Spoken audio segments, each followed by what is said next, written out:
to save our home. We must travel through the gateway to find new energy.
And we are live! Ladies and gentlemen, welcome to another exciting day of racing here on AMX Global. I am Marco Barbanera and I'm joined by Wei-Han Chan next to me.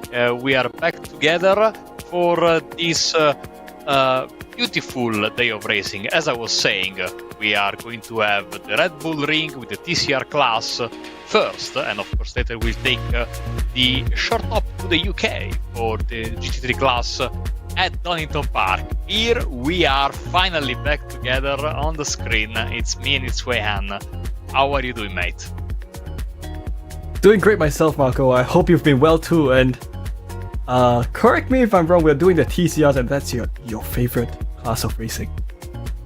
It is absolutely, and we have had a couple of races here last season. I have the pleasure of commentating on them. They were two bangers, if I remember correctly. And then, of course, Donington with the GT3 class.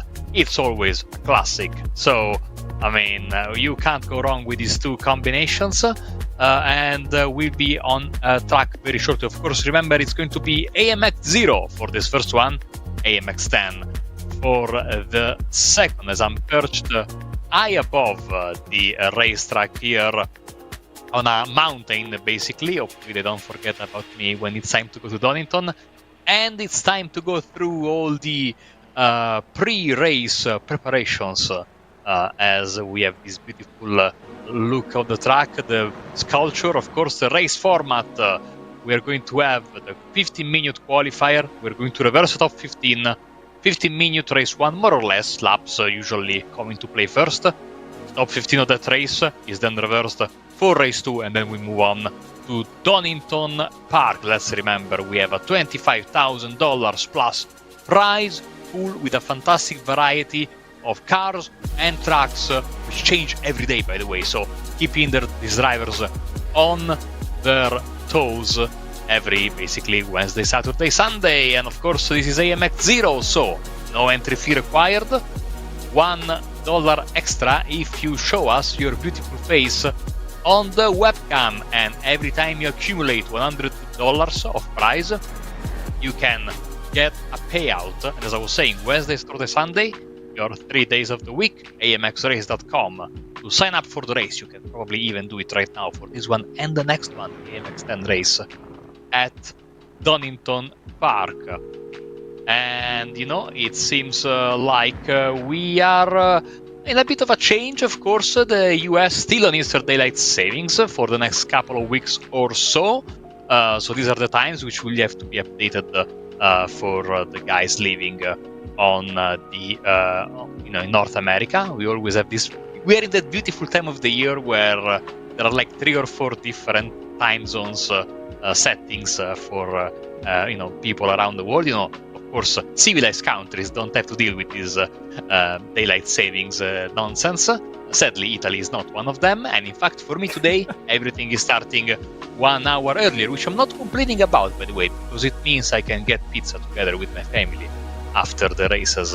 Of course, this is the European New Times, CET, which are correct, 5:50 and 7:20 for the weekend, midnight 50 and 2:20 a.m. in the morning, of course, for the Thursdays, because it spills over, of course, onto the next day, which is, of course, as I was saying, very interesting, considering we are, today in many different parts of the world to make this broadcast possible.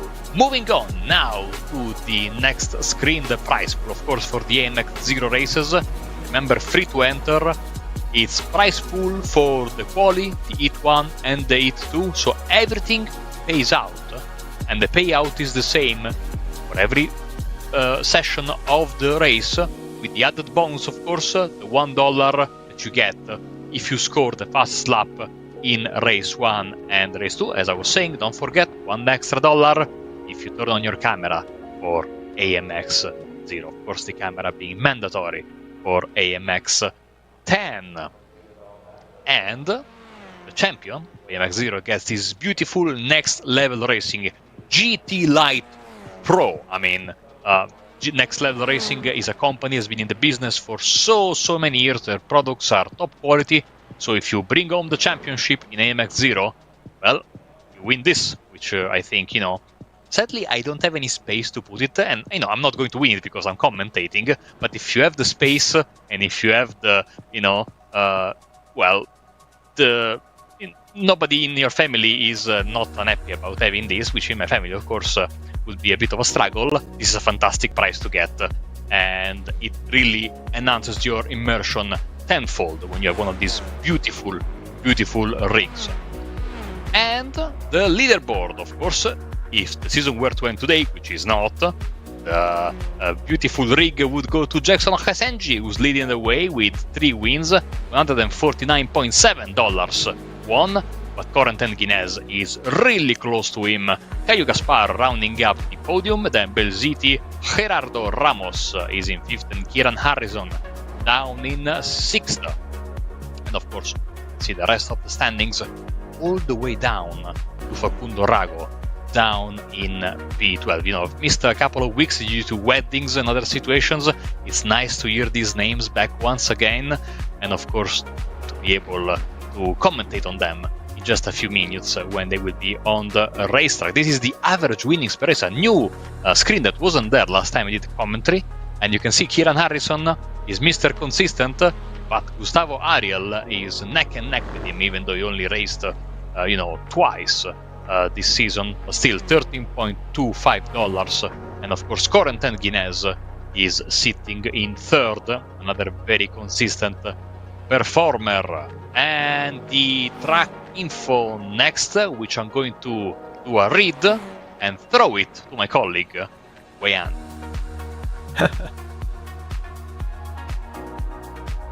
So there's the Red Bull Ring that we're coming to the home of the Austrian Grand Prix. Of course, it's been one of the more popular circuits on the Formula 1 Grand Prix calendar. It's one of the hilliest places to go racing as well on the Formula 1 calendar.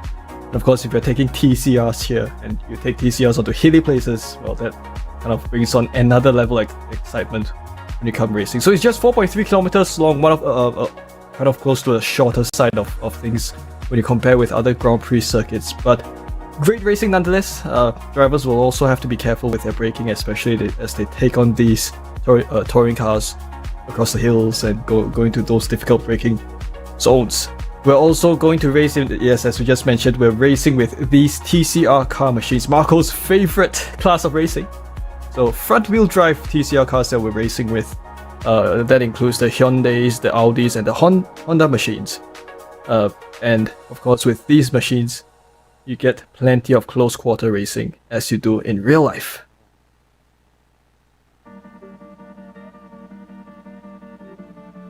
So Marco, TCR cars, we're back to TCR racing again. The first that you see right as you return to AMX racing, and I think I'm just as excited as I believe the drivers are to kind of see what we'll have in store racing these TCR cars.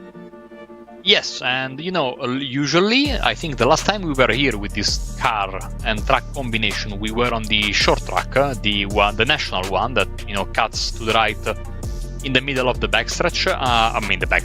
The main, the straight after the start-finish line, which is the longest straight. Technically the backstretch, but not really. But today we are doing the Grand Prix layout, if I'm not mistaken, which is going to give the drivers a little bit less in terms of actual laps, of course, and I think on the other side is going to give them 2 more passing opportunities, in my opinion, because the national layout cuts off the hard braking area of Rauch corner and I think the downhill corner, which I don't remember the name of, but we shall see them soon enough. And you can see there from the beautiful aerial shot, you can see where the track cuts off in the national. We're going straight on the left side and have those 2 beautiful braking areas. One of them is up the hill, the other one is down the hill, so completely different challenge for these drivers. And I think, as I was saying, more passing opportunities as we begin our live pictures from the racetrack, as we have a brightly colored car. I don't know, maybe if a peacock was a car, this would be one of them, even though it's purple and not blue. But anyways, it seems like qualifying is underway. Yeah, absolutely. So, of course, with this Red Bull Ring being a little shorter than other tracks, I think the drivers will be able to squeeze in an additional lap or 2 in qualifying. So, because you can just look at how dramatic those elevation changes are as you race here at the Red Bull Ring. So, they're now coming towards the middle sector, and I'll tell you something, although this track seems rather simple, I've driven here quite a few times and I've always had a bit of issues trying to get used to getting the lines right here, because sometimes you'll have corners such as these where the apexes come a little later than you expect, and the fact that you have elevation changes, you have to be very careful when you're braking, and it's generally a place that that's kind of challenging, especially the final two corners that these drivers are coming up to now. It's going to be quite easy for them to get an off track, off the exit of turn 9 if they're not too careful. Of course, in Formula 1, the biggest offenders are there. Onto the final corner, along the exit, you don't want to hop an off track here. And that would typically be how you'd handle the latter sector of the Red Bull Ring. But Marco, I think these drivers are doing such a great job now. They're all on their out laps now. None of the drivers have begun to set in their lap time, but everyone has begun to kind of set in their first sector time, and they're all looking plenty fast indeed. They absolutely are, Wayan. I'm looking at the timing screen here behind the scenes. It's a packed grid. I mean, also. Oh, there is an Audi. What is it? 2 Audis? What is this source? No, there are 1, 2, 3, 4, 5, 6, 7 Audis. Wow. I'm doing commentary during the week, the Italian TCR Championship, organized by the Italian Automobile Club. And there are I would say, out of like 40 cars, 36 of them are Hyundais, and there are 4 Hondas and no Audis. But here, the the Audi representation seems like it's going to be quite good. As basically in around 30 seconds or so, we should have the first lap times that come through on the timing tower on the left side of your screen, which is now sadly empty. But again, not for long. Drivers will probably think of making use of slipstream. So with it, this is we're now with one of the drivers who's just made we're with Dornella now, who's given way to a car that's just overtaken. So the drivers are now. I kind of like how they're using the track limits to the maximum. So it does appear that you might be able to use quite a lot of the exit curbs, which is interesting. Because along the exit of turn 1, you don't want to use too much of that. So here, Corentin Guinea, your pole sitter, with Kieran Harrison up in second. So the lap times have started to come in, and all of the drivers are within 1 minute 41. So it's definitely a great sign of how fast the drivers will be.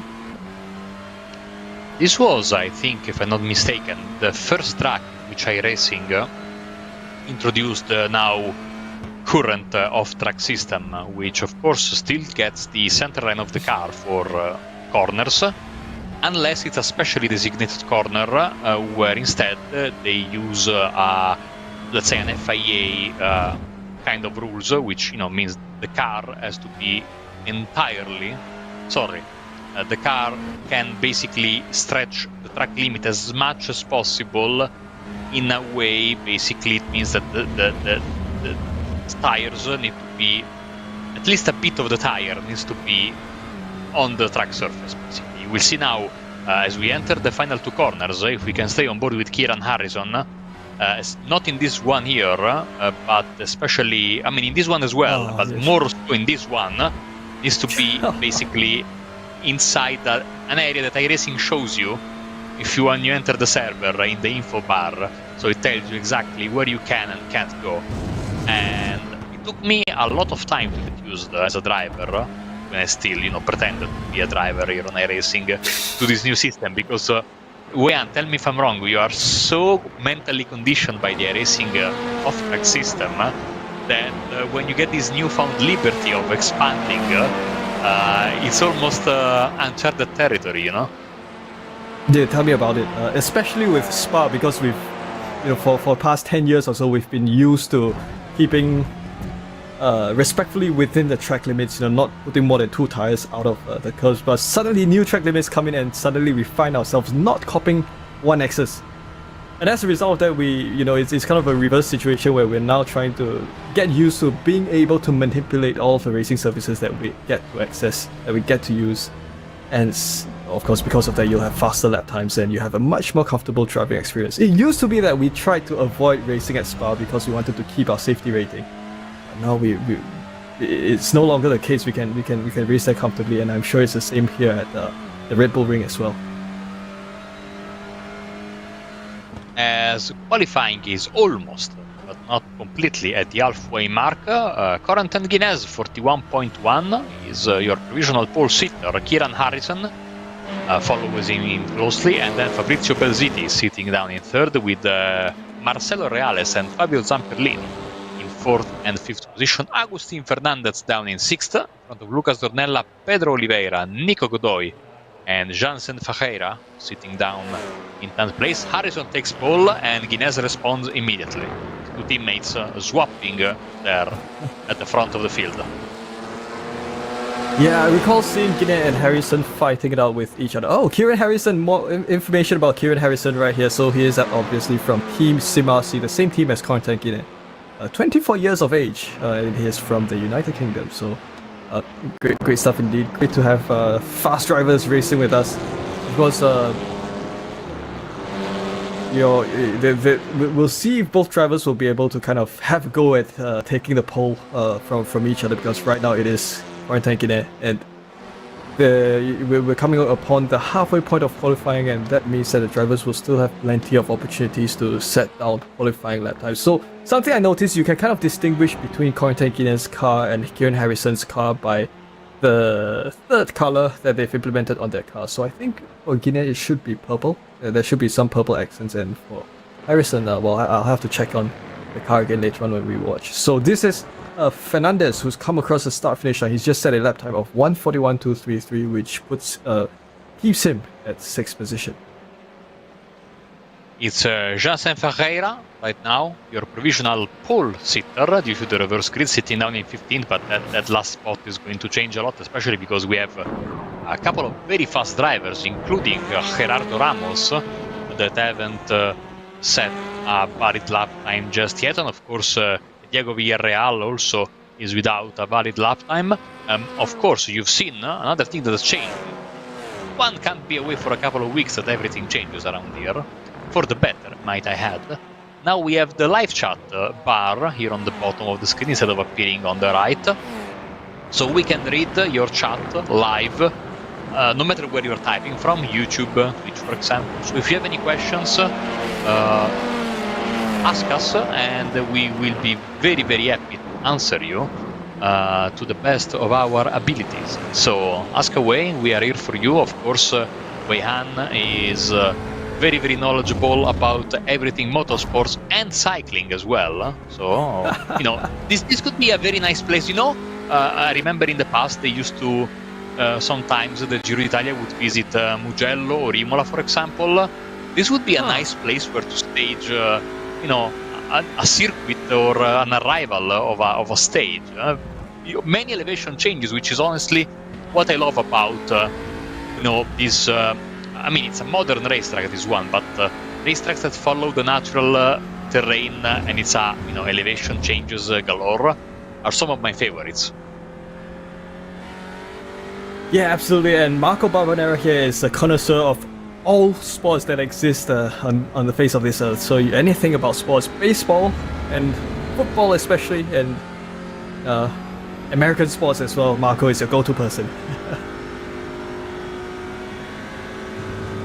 As we are on board with the Gaston Kulavi, look at how he's fighting with the steering wheel in this very, very tricky section.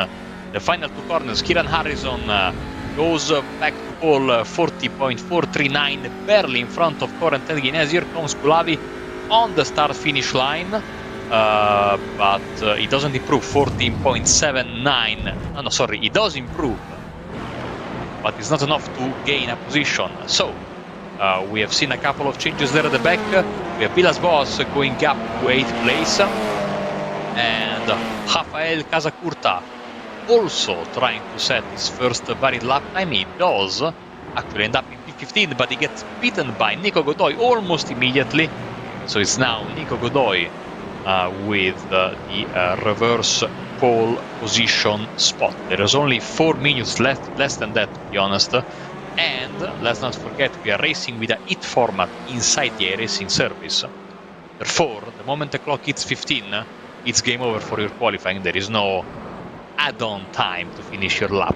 So you need to be very, very precise and with your timings and get your car. And here we go, Nico Godoy looking menacing and beautiful. I love these graphics, to be honest. Yeah, perfect. I think what's missing from this photo is a hat that Nico Godoy would Is a hat, wear yeah. on certain broadcasts. Yes. I tell you I wonder what though, hat he's wearing today. Exactly, he has so many hats that it would be unfair to pick just one for the picture, you know? Yeah. Oh, he's not wearing a hat today, but he is wearing a no. pair of gloves, so that's interesting, yeah. Of course, you know what? Of course, we are down into daylight save, back winter time here in Italy, which means we're getting closer and closer to winter proper, which means, of course, that it's getting hotter and hotter in the southern hemisphere. So maybe that's why. Yeah, how's the weather in Rome, Marco? I hope it's getting cooler for you guys. Finally, autumn in the beginning of November has finally decided to show up. So we've had a couple of rainy days. It's been finally quite pleasant. Mid-20s during the day, mid-10s at night, and more importantly, rain. I am absolutely loving it. Long may it continue, and maybe get even a bit colder, as we have 2 minutes left. It's still Kieran Harrison, Corentin Guinness. I have to say, Fabrizio Belziti and Gaston Culavi, the two Argentinians, have gotten super close to the pole position time. Lucas Tornella as well. We have a car off. Maybe that was Caio Gaspar missing his corner. So that's the last thing you want to do, of course, Wayan, when you're qualifying and you see a car in front of you go off, even if it's not like very close to you.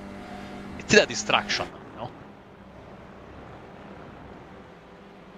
Yeah, well, let's have a look at some of the other cars take on this tricky. Well, I have to say it is quite easy to send yourself off the track if you're not careful racing here at the Red Bull Ring.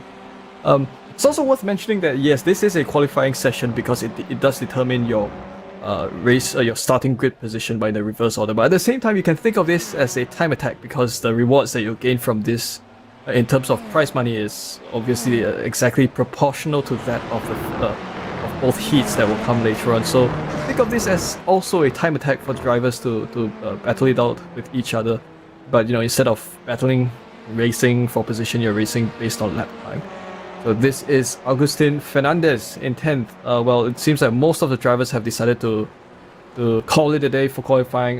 Fernandez going a little off track, and I think that might kind of put his qualifying run to a halt. And of course, as a result of that, Kieran Harrison is your qualifying winner for now, with Corentin Guinness in second. And he's probably going to get the full $7 prize money, unless we have a surprise change in the final whatever. Now it's like 10 seconds left, so for example Zamperlini won't be able to get a lap time in. Looks like Diego Villarreal is going to get the reverse pole, and checker flag waves here on the beautiful mountain of Spielberg. And we go to the final results. It's Kieran Harrison, Corentin Guinness, Fabrizio Belziti, Gaston Culavi, and Lucas Tornella, then Fabio Zaprini, Marcelo Reales, Caio Gaspar, Guilherme Eliseu, and Agustin Fernandez, your top 10. Sandro Villas-Boas, Jackson Hesenji, Facundo Rago, Pedro Oliveira, and Diego Villarreal. Of course, this will be reversed, flipped on itself, so it's Diego and Pedro on the front row of the first hit, and it's going to be, of course, Ramos, Godoy, Casacurta, Ferreira, Spetriniv, and Rafa Oliveira, the remaining drivers that form up your 21 strong car grid. I said it in the past, of course. It's a beauty also when seeing a league grow up from the bottom up to see the numbers basically double or triple compared to last season, which is amazing. And the same is going to happen, of course, later for race for the second race, race 19 in Donington Park, race 18 of AMX 10, of course, Park. So we have only 45 seconds left, unless everybody grids right now, and then we start immediately. So your driver watching this first hit, Wayan.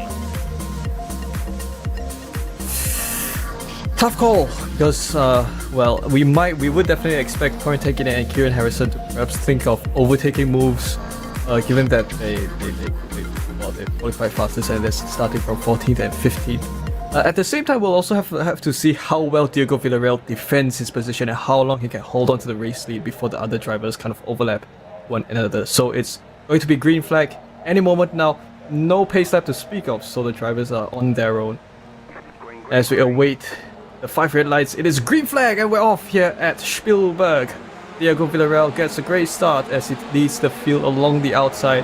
Raga and Resende make the move up for positions 2nd and 3rd respectively as Villarreal leads the field into turn 1. Up the hill, you can't really see everyone, and now you can see everyone. A lot of people using the access runoff there. I'm not sure if they'll cop an X1 or something. But most of the drivers are making a single foul up front, with some of the drivers making overtaking moves work. So positions are kind of steady at this point. We have Gaston Coulavi, who's kind of 4 positions where he started from. At this point, Villarreal continues to hold his race there as all drivers go through the sharpest right-hander on this circuit. They go very tiny. There's some contact. Oh, those are the cars of, I believe, Belziti and Reales, who have been affected by that incident. And the rest of the drivers make it through unscathed. So quite an unfortunate race start for Reales at the least, and Belziti as well. But everyone else makes it through well to start off lap 1 here at the Red Bull Ring. My driver to watch is going to be Jackson Kesenji. Now he's already up 3rd, but I swear I was going to say his name at the beginning of the race. Unfortunate crash there. So Villarreal leads the way. Rago, Kesenji, Oliveira and Fernandez, as these drivers are trying hard to just reach position. Note that we have a driver that started from the pits. Felipe Spetriniv started from the pits. And also I think Rafa Oliveira has done the same.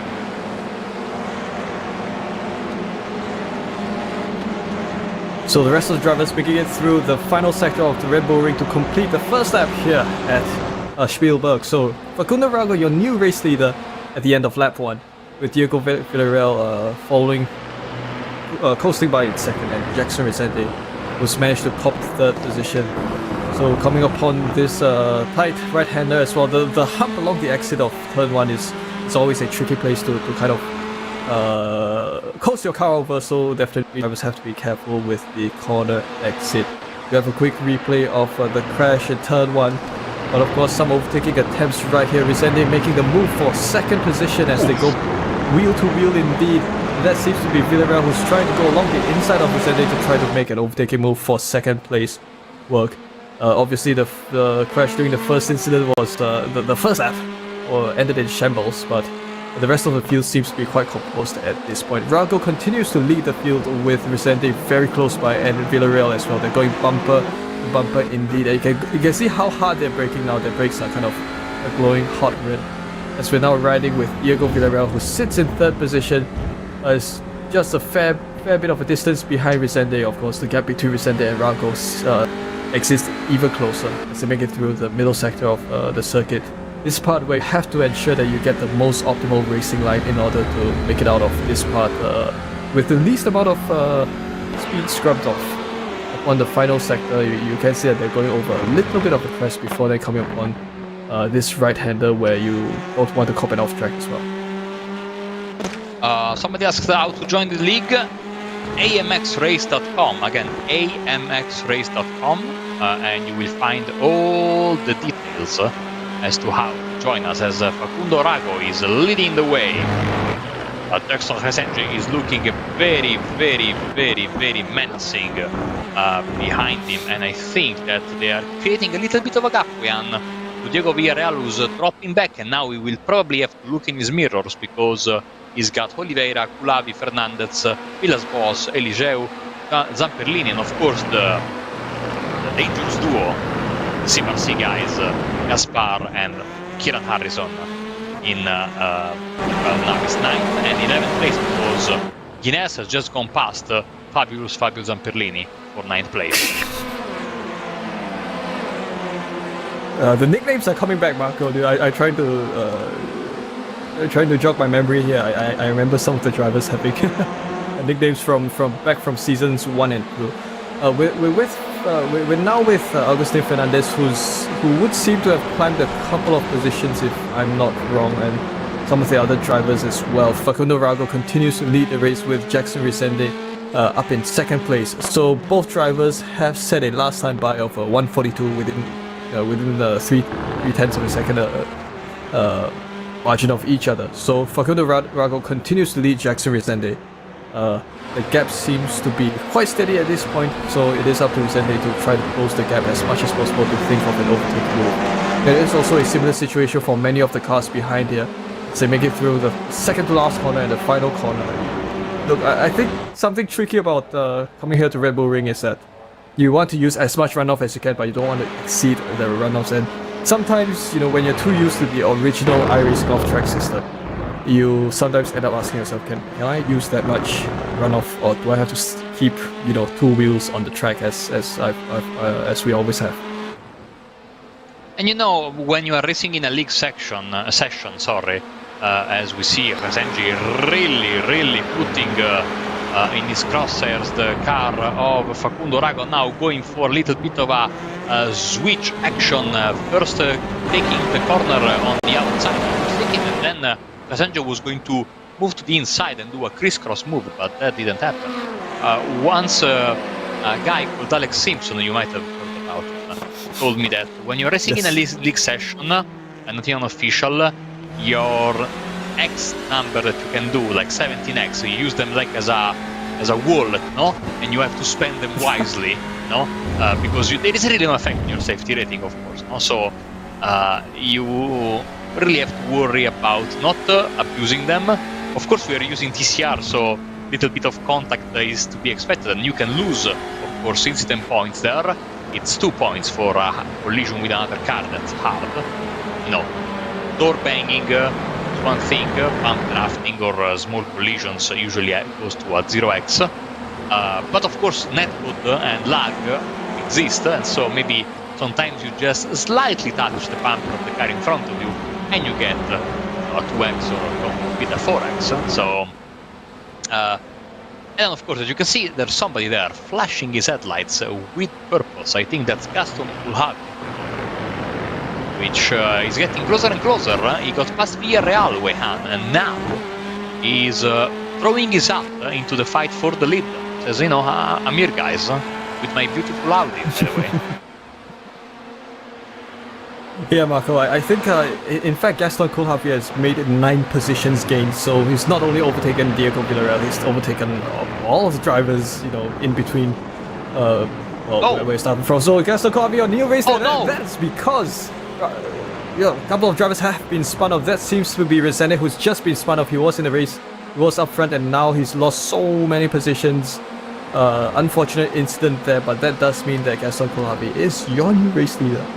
He's back the race lead. That was at the same time, we do have a battle for 7th. So sorry, Wayan. Yeah, I mean, I wasn't expecting. It was going very well and very clean for so long, and then all of a sudden, Kulhavi is laughing all the way to the bank, because from third he became first in a matter of a few meters. Yeah, I think this incident, would definitely have to be reviewed by the stewards after the race. Certainly, as we continue to observe Oliveira coming under a lot of pressure from Corentin Guinet, so of course Guinet was for me the driver to watch. He's climbed 8 positions, almost as much as Kulhavi did before he got the race lead. So we'll see how this turns out. So Oliveira still coming under a lot of pressure from Guinet, and at the same time Oliveira is trying to make a move on Agustin Fernandez for 4th position. So we're now with Pedro Oliveira indeed. Coming under a lot of heat from Guinet right there as they make their way through turn 1 once again. So you can just see from the webcam, obviously, he's definitely very focused at this point. But that seems to be Guinet, who's gone along the outside to try to make an overtaking move work. Corentin Guinet up to 5th now, getting past Oliveira then. As Kulhavi, and now Villarreal, of course, who's also profiting because he was dropping down to 4th place at some point, but now thanks to the crash he is up into 2nd place. And I think that, clearly back in the fight for the win, as we have 2.5 laps left for Harrison and for Guinness. I thought it was going to be a bit easier to get back to the front, but this shows the quality of the field. And, nobody gives you an inch in TCR, and so I think they will have to settle for podium at best. It's going to be difficult, but of course, as we can see, we've seen a few seconds ago, things can change in a hurry around here, as Facundo Rago, of course, now pushing hard on the back of Diego Villarreal's car as we round up the final corner and start the penultimate lap of this race. So time flies when you're having fun indeed, and just within a snap of a finger, as we've probably encountered many times before, Colavi, your race leader with Diego Villarreal now down back to second position with Facundo, a lot of pressure from Facundo Rago. A spicy battle for 6 going on there. That's between Kieran Harrison and Pedro Oliveira, I think. So there's some side-by-side racing over at 6th position, but there's also another battle right here, square front and center for us. Facundo Rago tries to think of an overtaking move on Diego Villarreal, so of course Diego Villarreal trying as much as possible to hold on to his second position. So certainly some exciting stuff indeed. We've got 1.5 laps to go at this point. Continue to ride with Diego Villarreal as we observe him trying to run as far as possible away from Facundo Rago as he takes on some of the more trickier sections of the circuit. The battle for 6th position also looks quite exciting indeed. Guinness and Harrison, of course, both of them sitting in 5th and 6th, but it is Harrison trying to fend off Zampellini, who sits in 7th. Marco, I think it is if the state of racing at this point is anything to go by, I think we'll end up with quite a spicy battle towards the finish. And as we've learned when you were here in Rome, I love my spicy food, and I'm sure you do as well. As the white flag is in the hands of our fantastic marshal at post number 0, Barney, and the last lap begins right now. So it is a white flag, definitely a flag that kind of triggers the primal instincts of racing drivers. You'll definitely know that, because every time you see a white flag, it means time to push. And push indeed. Goes Colavi, goes defensive, taking the inside line to defend his position, whilst Villarreal continues to take the slipstream. He's not swung out wide yet. Colavi is opening the door for Villarreal to try to go for a move along the inside. Now it's going to be a braking contest. Is Villarreal able to outbrake Colavi? Nope, that's not going to happen. Colavi continues to take his race lead, continues to hold on to his race lead. Villarreal continues in 2nd, and right now it's Villarreal's turn to defend his position against Facundo Rago, who might think of a braking maneuver down the next corner for 2nd position. Battle for 6 is also going on quite well indeed at picture-in-picture perspective that we have at the bottom right corner of your screen. But of course, that is the status of the battle there is still kind of being set in stone for quite some time now. Guinness is still in 5th, Harrison still in 6th, and Zampellini continues to remain in 7th position. We saw that Colavi had a poor exit out of turn 1, but was able to repel the attack from Villarreal, and now he has created just a little bit of a buffer to be safe. Will Facundo Rago risk it all to get up to 2nd place? Here we go, final lap, final corners coming soon. Well, that seems to be an overtaking move by Diego Villarreal as they go side by side down the 2nd to last corner, and they'll also continue to do so down the final corner. Gaston Colavi will likely be a race winner, but is there going to be an overtaking move by Diego Villarreal for 2nd place? No, Villarreal comes home 2nd. Gaston Colavi, your race winner here at the Red Bull Ring, with Facundo Rago, who tried his best, but he'll come home in 3rd here in Austria. Quentin Guinness seems to have climbed the position up to 4th, and Kieran Harrison up to 5th, so Agustin Fernandez seems to have lost 2 positions, and he's dropped down to 6th, which he'll finish with. And Fabio Zampellini comes home in 7th. Guillaume Eliseo will come home in 8th, with Pedro Oliveira and Caio Gaspar coming home in 9th and 10th position. And Kieran Harrison got the fastest lap on the final lap, and on that final lap as well we have confirmation Sandro Villas-Boas will be your pole sitter, and Gerardo Ramos will start next to him. We only have 1 minute now starting from this moment on, for the drivers to get back into the grid. You see confirmation of the results. What a nice race 1, and now we shall see race 2. It's going to be maybe even better.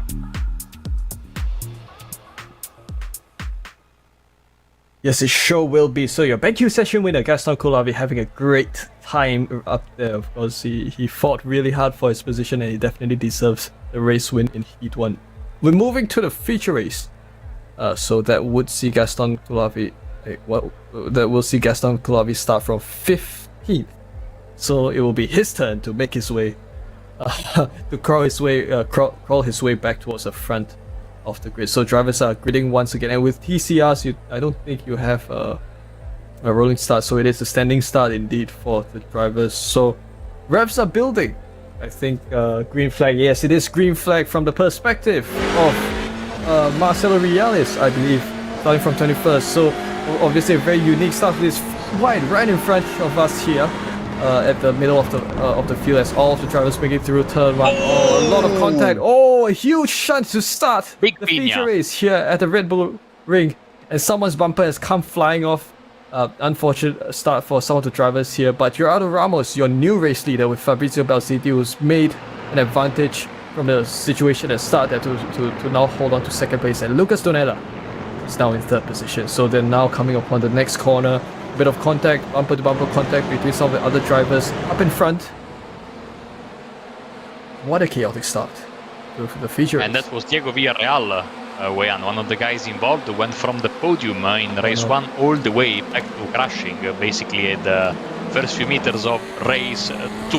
The CMRC guys, Kieran Harrison and Corentin Guinness, now have a 5 or 6 places advantage compared to race 1. Let's see if they can convert that into some better positions compared to race 1, as Lucas Dornello, of course, Fernandez and Eliseu and Fabio Zamperlini up into 6th place. Nico Godoy is in 11th right now. Oh, there he is, speak of the devil, having a little bit of a moment and able to get the beautiful car that is driving the Hyundai back on track. We ride with Ramos, who is your race leader at this point, and Fabrizio Belziti, who's made a great attempt to climb up to second place. So will we have an overtaking attempt by Belziti as he sits behind? Oh, it seems to be a bump draft there instead of an overtaking move. That's interesting.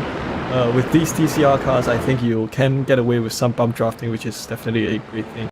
Donella makes good use of the exit there. Some of the other drivers go out wide as well. So Belziti going along the inside line to try to think of an overtaking move, but we'll see if this will work. So Gerardo Ramos, your race leader, along the outside, and we'll see if he's able to defend his race lead as... Oh, no, he's going to go to the advantage of Belziti as he comes around the second corner, and so a lot of drivers take the inside line and some bump drafting as well to kind of make their overtaking moves work. So we will see quite a bit of a shuffle of positions happening within the top half of the grid at this point. Belziti, your new race leader at this point, Ramos back to second place.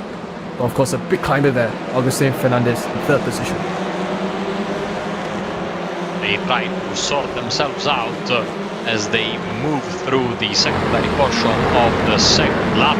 With this beautiful camera shot looking at Kieran Harrison, Eliseu, Dornella, Fernandez trying to find the position. There's a big dive from Guinness, who it's one of the other competitors and his teammate by proxy. So that was not what was needed, especially for Kieran Harrison, because he lost a lot of time. Corentin Guinness was able to sort of save his car, but Harrison went all the way down to 9th position. Oh, massive crash! Some more overtake moves. Oh, the final corner, huge incident. What happened? Pedro Oliveira. Oh. He's driven himself into the inside barricade there. Gerardo Ramos continues to sit in second when it is still status quo up front. So we'll see if Donella at this point, who's back to 4th position, we'll see if he's able to think of any overtaking moves as we haven't yet approached the halfway point of this race, but we soon will be, and already we've got so much action. So now I finally understand why you love TCR cars so much. The racing is just so intense. Ah man, it is absolutely. In my opinion, front wheel drive is the way it is supposed to be, and I won't hear keep complaining and hear the crowd, tomatoes being thrown at the screen. But front wheel drive is the way it's supposed to be, and you know it. Well, for one, it is cheaper to manufacture. Well, that's why a lot of city cars have front-wheel drive. And, well, also the fact that you can counter a spin quite easily just by mashing the throttle, which you can never do with rear-wheel drive cars.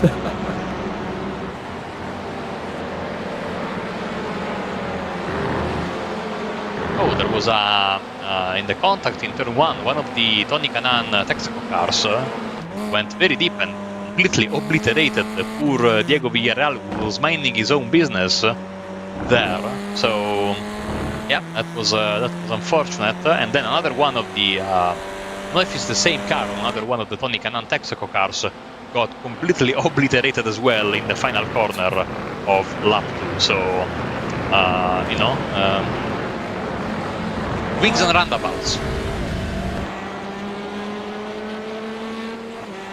So we're now with Guillaume Eliseo, who's in 6th position. I think he's well positioned to make the overtaking move for 5th, which is currently being held by Donella. So this stretch here is quite a prime overtaking zone. It is a long zone, it's also a DRS zone indeed.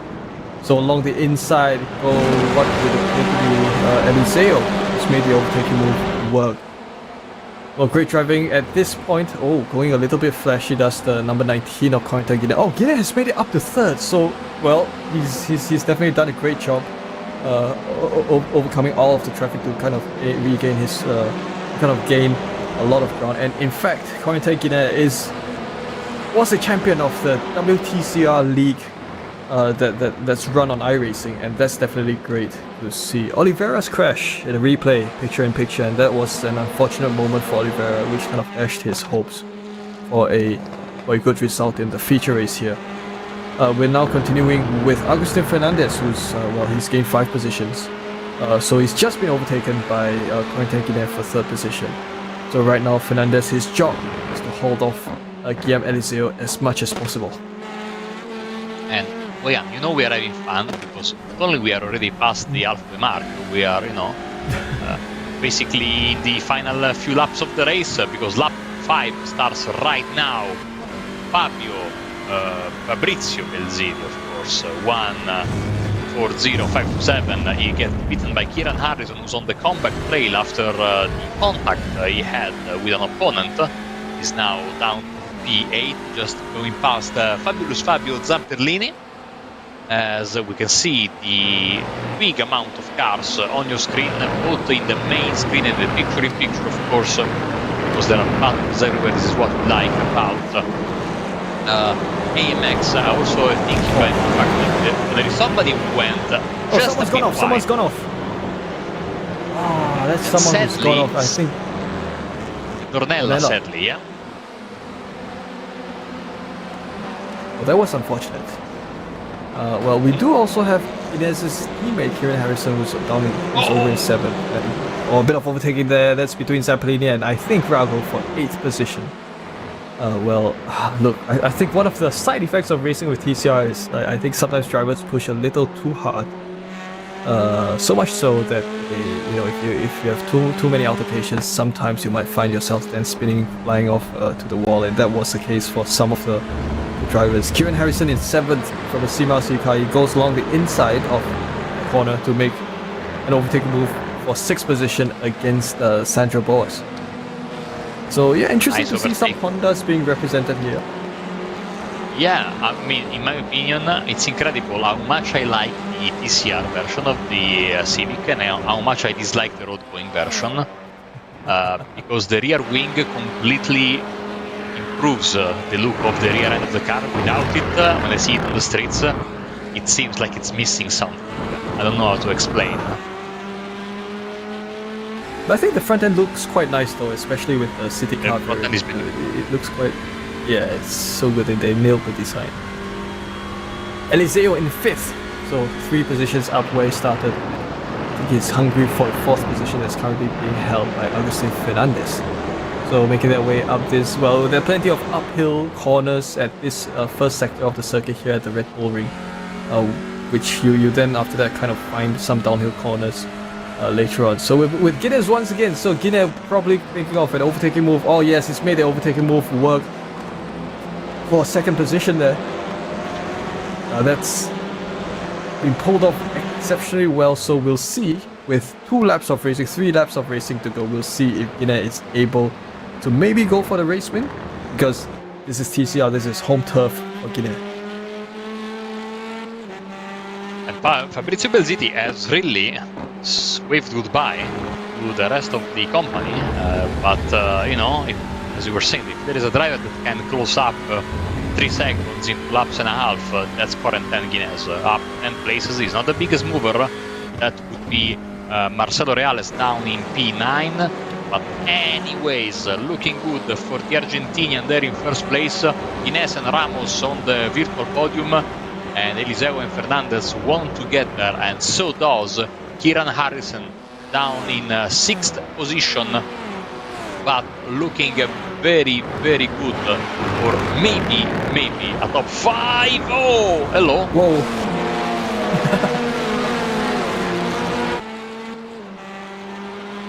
Not too pleased about it, I think, Facundo Rago. Nope.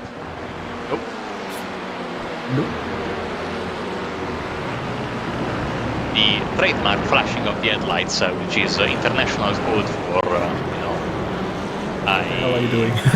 I'm not happy, yeah. No, let me go through, I'm not happy with you. Hey, there is a police car ahead, you know, many different meanings. Yeah.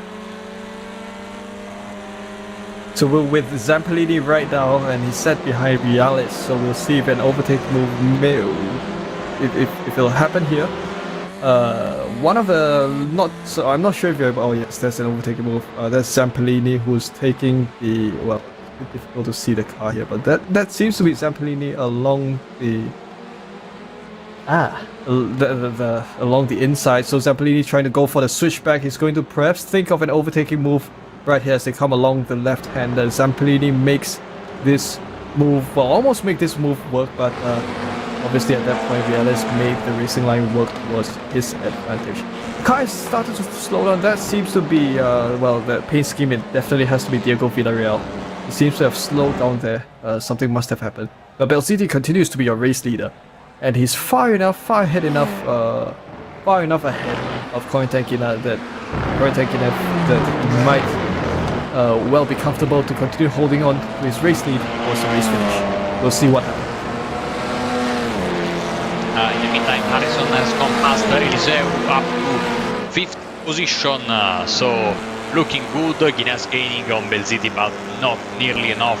Harrison will be taking home the fastest lap award again, I think, because he's got it in the last lap, and now with all the battling, I don't know if anyone is going to be able to get another fast lap in this final circuit of the Red Bull Ring, as just like you know, we had a big fight for the podium in race 1, might have the same in race 2, not for 1st or 2nd, but let's say Gerardo Ramos has a bit of a queue behind him. Yeah, queue like a traffic in Rome indeed. I'm sorry, Marco. No comment. Very close indeed. Bumper to bumper racing action there between Kieran Harrison and Agustin Fernandez. They've gone very close with each other. So Fabrizio Belziti will continue to hold on to his race lead, but this is going to be a very close potential overtaking move that might be executed by Kieran Harrison. So with 2 corners to go, Kieran Harrison makes his way up to 4th position, but your race winner is Fabrizio Belziti, who's managed to hold off Corentin Guinness for long enough to take the race win here at Spielberg feature race of AMX 10 here at Austria. Corentin Guinness comes home in 2nd, and Gerardo Ramos in 3rd. Kieran Harrison made the last minute move up to 4th position with Agustin Fernandez making it home in 5th position. So all the drivers are now going to park their cars soon. Oh, that seems to be an overtaking move along the inside against well, the skull painted car. That's interesting. So Eliseo, Boas, Rago, Yalis, and Zampanini drivers finishing from 6th to 10th, respectively, and the rest of the drivers are now making their way home after what has been quite a feisty race here at the Red Bull Ring. I think feisty is the correct adjective there to use by Hannah, especially this second one, where the fisticuffs were not certainly of a small number. They were, au contraire, quite large, but it's all in the spirit of TCR. There were a couple of, let's say, optimistic moves, but all in all, it was a great showing, and congratulations to the podium. And of course, no reverse after this one, because we'll embark on our, specially made planes to move not too far away from here. Actually, it's going to be like in reality a 1.5-hour flight, more or less, from Austria all the way to England and to Donington Park. And of course, we are exchanging the front-wheel drive with the rear-wheel drive of the GT3s, the most popular racing category in sim racing right now. But Belziti, Guinness, Ramos, Harrison and Fernandez, your top 5. Eliseo, Villas-Boas, Rago, Reales and Zamperlini in front of Gaspar, Rafa Oliveira, Jackson Hesenji, Rafael Costa Curta, Casacurta, Diego Villarreal, Spetriniv, Godoy, Tornella, and then to round up the finishing order, Pedro Oliveira, Gaston Pulhavi and Jansen Ferreira in 21st position. So great race by all the drivers involved. We have a great shot of Ben Q, session winner, at the bottom right of the screen. So always good to have a perspective of some of the racing drivers. So obviously all the drivers who you've seen webcam footage of, they all get the additional dollar added to their AMX wallet. In fact, so Marco, it's been such an exciting TCR race here at the Red Bull Ring. Well, I enjoyed it so much, and I hope you did as well. I did, but the drivers will need to have a mentality reset, because this kind of racing is not going to cut it with the big, heavy GT3s, very, sensitive to contact and much more aero-dependent than these TCR cars. So for us, for them, just a little bit of a break, then we will be back right here from Donington Park for the AMX 10 race of the day. Follow us on the social media links down below. Enjoy a coffee or a cup of tea or a glass of milk, whatever, and come back here in just a bit. We'll be back with you.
to save our home, we must travel through the gateway to find new energy.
And we are back live from beautiful Donington Park for the second half of tonight's action here on AMX.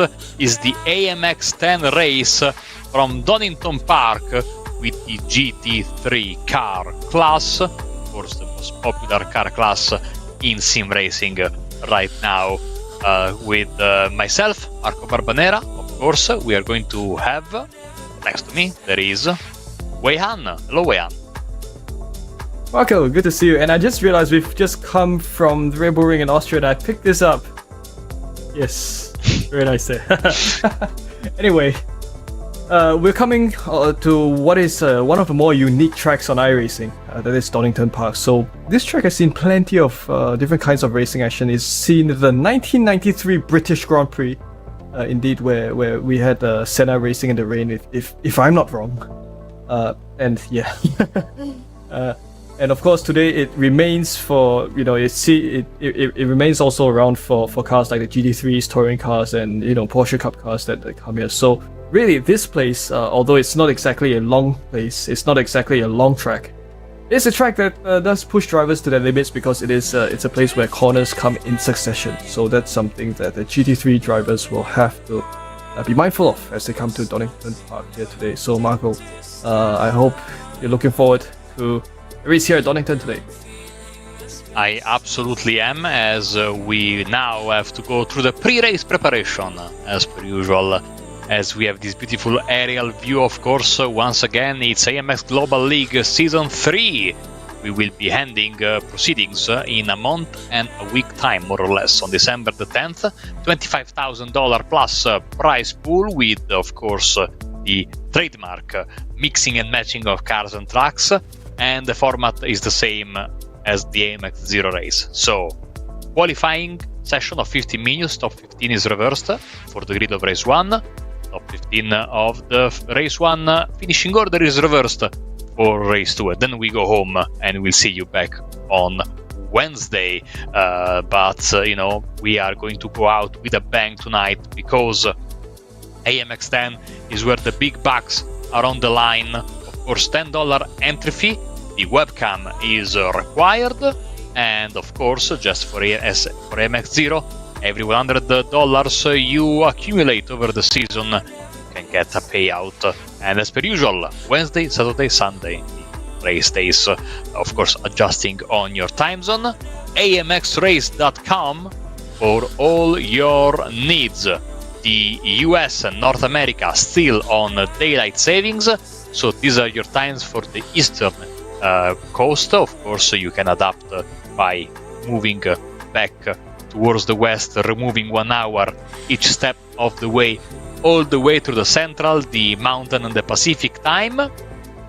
And Hawaii, of course, if you are so lucky to live in Hawaii. Lucky you, of course.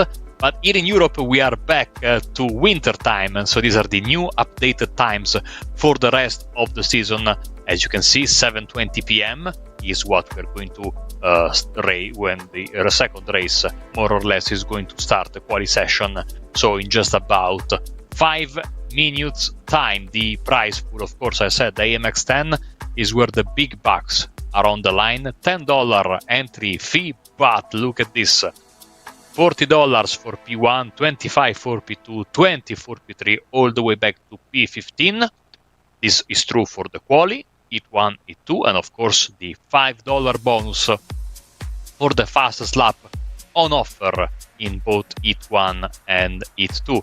Total per race $601. And as I was saying earlier, the webcam for the session is required. The winner of AMX 10 brings home from Next Level Racing, just like for AMX 0, this time is the FGT Elite rig, which is, I mean, look at that, absolutely amazing. You win AMX 10, you bring home this beauty, so an extra incentive, apart from the incredible amount of prize money available for these drivers, is this. They're looking forward to get this down at the end of the season on December 10th. And surely the fight is absolutely incredible. Corentin Guinness, Diogo Pinto, Badgael Valero, Caio Gaspar, Jackson Resengi, all these drivers, Fabrizio Belziti as well, vying for the top spot. Look at that. Caio Gaspar and Fabrizio Belziti well within grasp of the top positions in the standings with 0 victories. With the way this championship is structured, consistency is key. Look at also Victor Miranda there, Gianni Vecchio, of course, the inaugural Italian esports champion all the way back in 2019 with GT3 cars, of course, with the Ferrari GT3, the old version of the 488, of course, which was the first GT3 that Ferrari had on iRacing. The average income per race, another familiar name for Italian sim racing, Enzo Bonito, did only 1 race. He got $95 home. Chris Lollam, of course, who's here tonight, so he's going to add 1 more to his, probably some more dollars also to his resume. Diogo Pinto, Chomp, Josh Thompson, and Corentin Guinness in the top 5 of the average earnings per race. And you can see all the other numbers. Who's that guy in position number 10? I think he's busy today, but I think I've heard about him once or twice.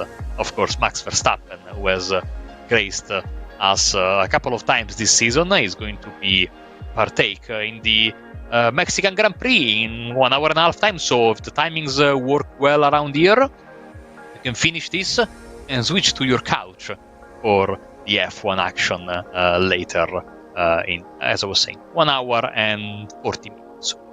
The promotion, of course, because the first 10 entries are free for AMX 10. You go to amxrace.com and sign up for the AMX 10 race of your choosing. If you are one of the first 10 entries for that race, the entry is free. And of course, after the 11th entrant has purchased his ticket, the 11th entrant onwards will of course pay the full price. So secure your spot early to get this promotion and basically, accumulate money in the race basically for free. And once again, he was talking and raving about his race track earlier. Back to Wei Han, has all the details and the insights on the beautiful Donington Park racetrack. Absolutely. So we've come to one of the oldest racetracks in all of the United Kingdom. It is called, obviously, the Donington Park racetrack. It's just slightly over 4 kilometers long, so it is among the shorter racetracks. Although it's not being used for Grand Prix racing within this century. It was in fact a popular Grand Prix destination in the last century, which has seen Plenty of iconic racing legends come here and race. So a total of 12 corners, this layout that we're using. So we're using the layout with the Melbourne hairpin, which means that drivers will have additional places to kind of push their car along some straight stretches. But key to note also the corners all the way from turn 2 to turn 7 and then over to turn 8. You have a series of high-speed corners with blind apexes. We're of course using the GT3 cars, the famous GT3 cars, the most popular series of racing, not just in sim racing but also in real-world motorsport as well. Pro drivers, amateur drivers love the GT3 cars alike. And of course, on the screen, you've just seen the 296 Ferrari GT3 car, the newest GT3 edition onto the iRacing service. So, of course, there are a total of, I guess, in excess of 8 variants of this GT3 car available within the iRacing service, and that should also be the case with the drivers who will race here. So we've certainly got a great combination of car and track here as drivers take on AMX 10 racing here at Donington Park, and I'm so excited to see what these cream of the crop drivers will bring us here tonight. You know, Wehan, you were rightfully talking about how F1 used to come here more often in the 90s and then in the noughties didn't come. Maybe you are a bit younger than me. No, surely you are younger than me, so maybe you don't remember that in the early to mid noughties there was talk about Silverstone losing its contracts with F1, and it looked for a moment like Donington Park was a real possibility of becoming the new host of the British Grand Prix. But what happened basically is that F1 required extensive renovations to the racetrack, which thankfully the owners of Donington, either for money or other reasons, said no way. And I can only imagine what F1 would have done to this place, basically making it a parking lot. Especially because also they are not very good at doing works here at Donington, because the extension they built at the Melbourne hairpin is completely, stranger to the rest of the track. So you have these beautiful elevation changes we'll see right now on board with the drivers, and then you arrive to this mini parking lot, in this case, that actually happened.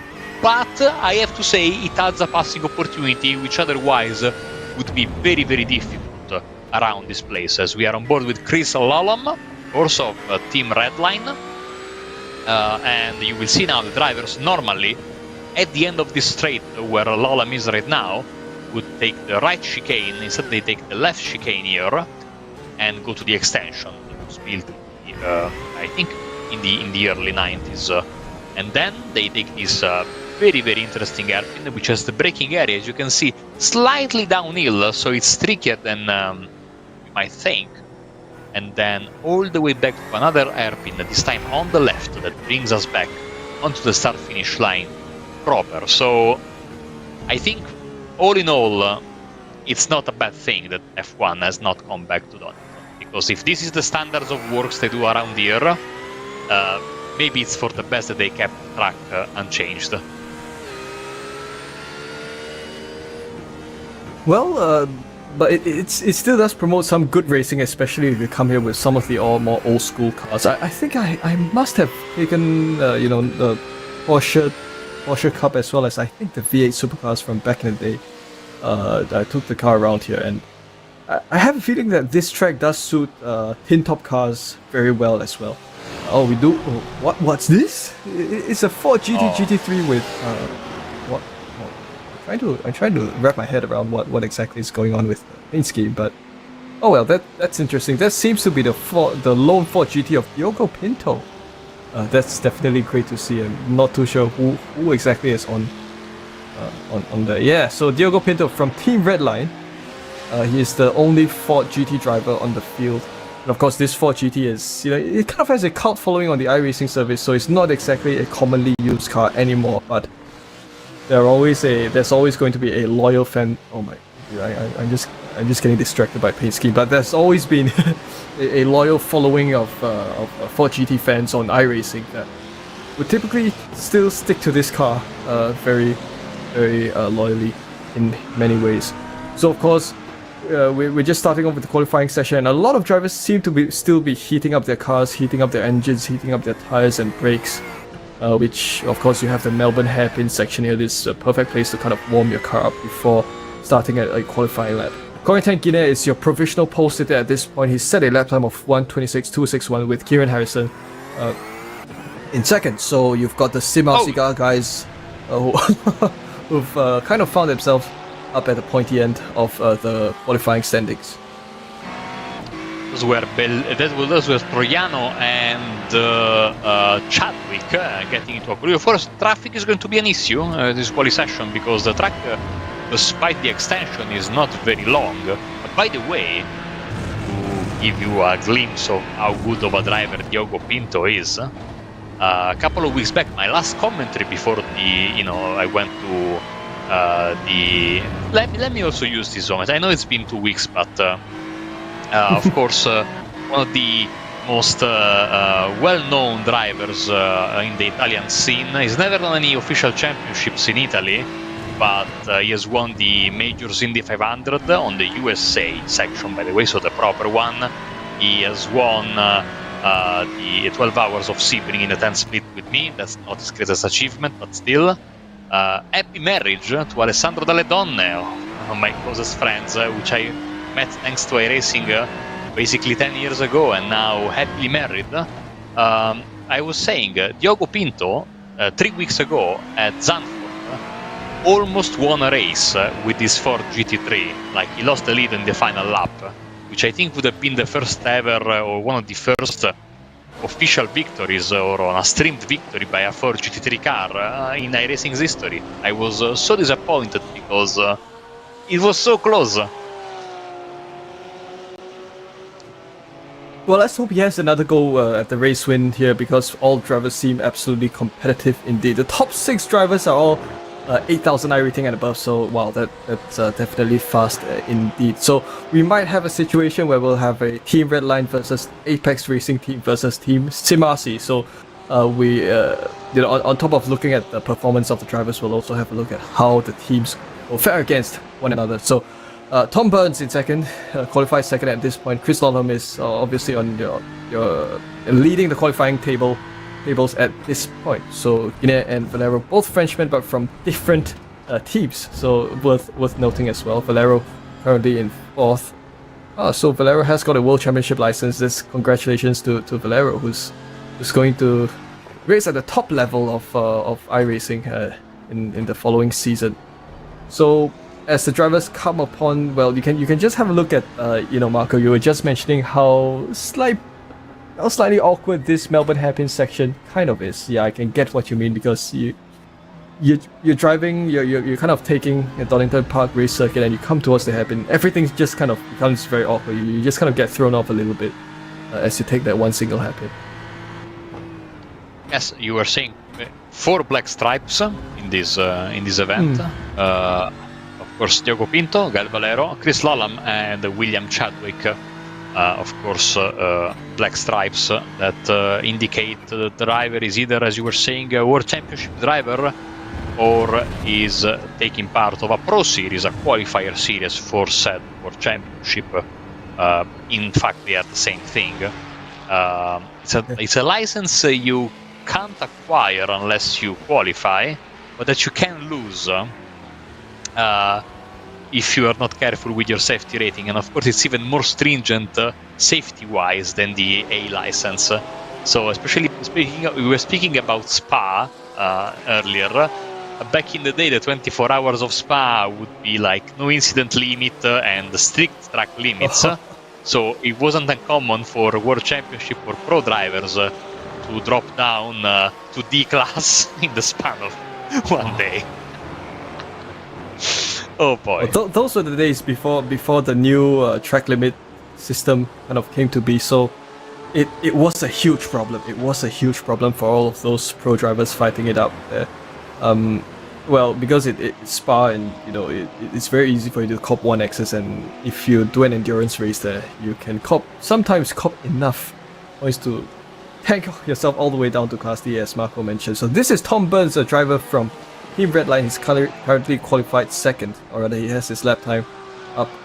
in second. So his lap time at this point is 1:26.172, which is a tenth, less than a tenth behind his teammate Chris Lalonde. So definitely great stuff indeed. He's one of the few drivers we have, one of I think only three drivers we have that have their I ratings above 9,000. Look at this beautifully presented Porsche GT3 using the livery that has been used on one of the GTP prototypes. Of course, now the GTP class fully represented on iRacing, which of course makes me very happy. Rounding the final corner is Fabrizio Belziti, and let's see his lap time. He's currently in P9. He will not improve, so he will stay there. It's Lalam from Burns, Guinness and Valero and Harrison.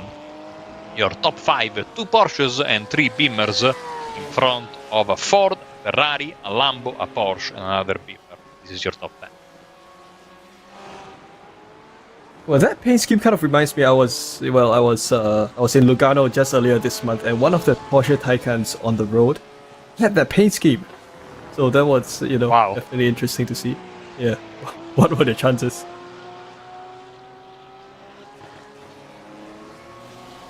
So Chris Lalonde, currently your pole sitter still.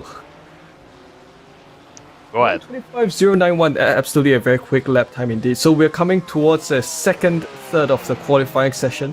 We've probably got just over 5 minutes of qualifying to go.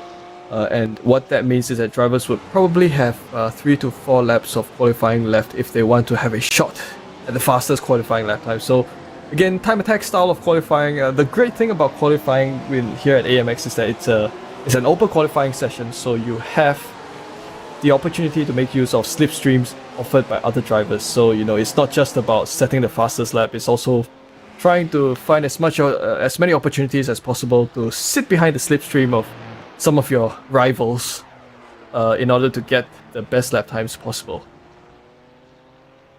Absolutely. Of course, you have the pros and the cons because traffic is an issue.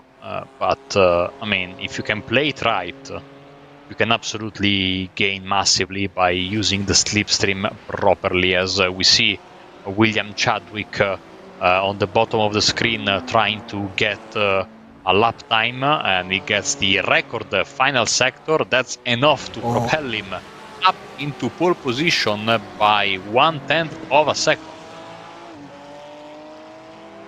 Some great driving by Will Chadwick indeed, one of the fastest drivers.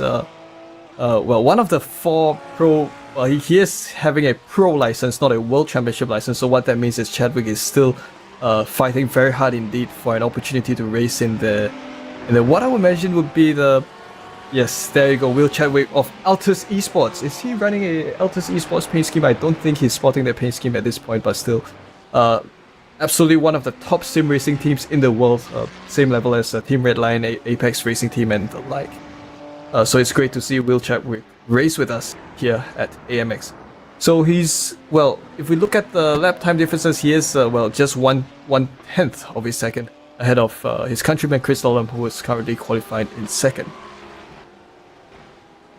Here comes Eliseu, but Lalam moves all the way up into provisional pole with just 3 minutes left.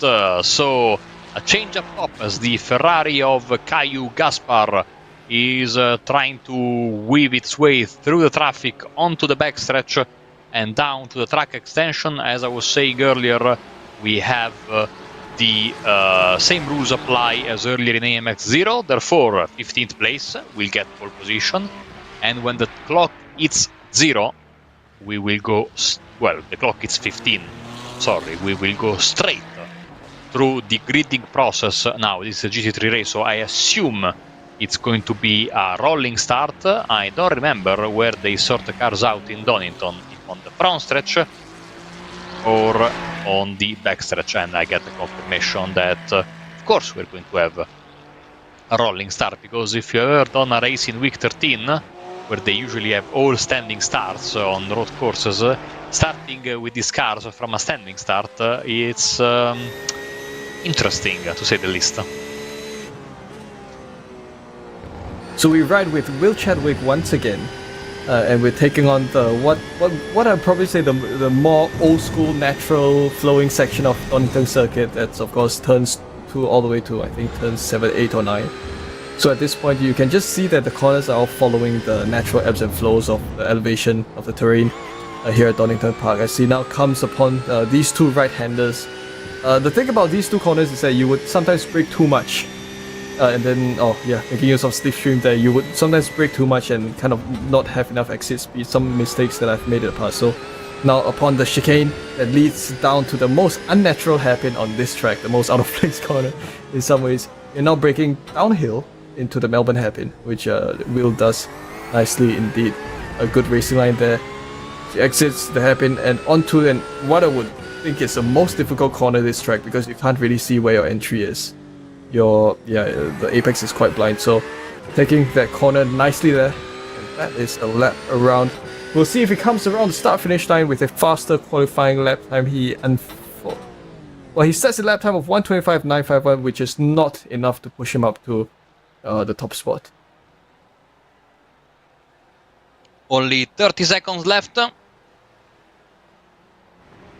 And we can see the top 4 or 5 has already called it a day. I mean, there is no chance to improve. Maybe Fabio Zamperlini can improve. He doesn't want to improve because he's sitting in 15th, which would be, of course, a reverse pole. Chris Lallam is already in first and is looking at another possible lap time, just 10 seconds left. Can he make it all the way back to the start-finish line? I think he gave up on the lap.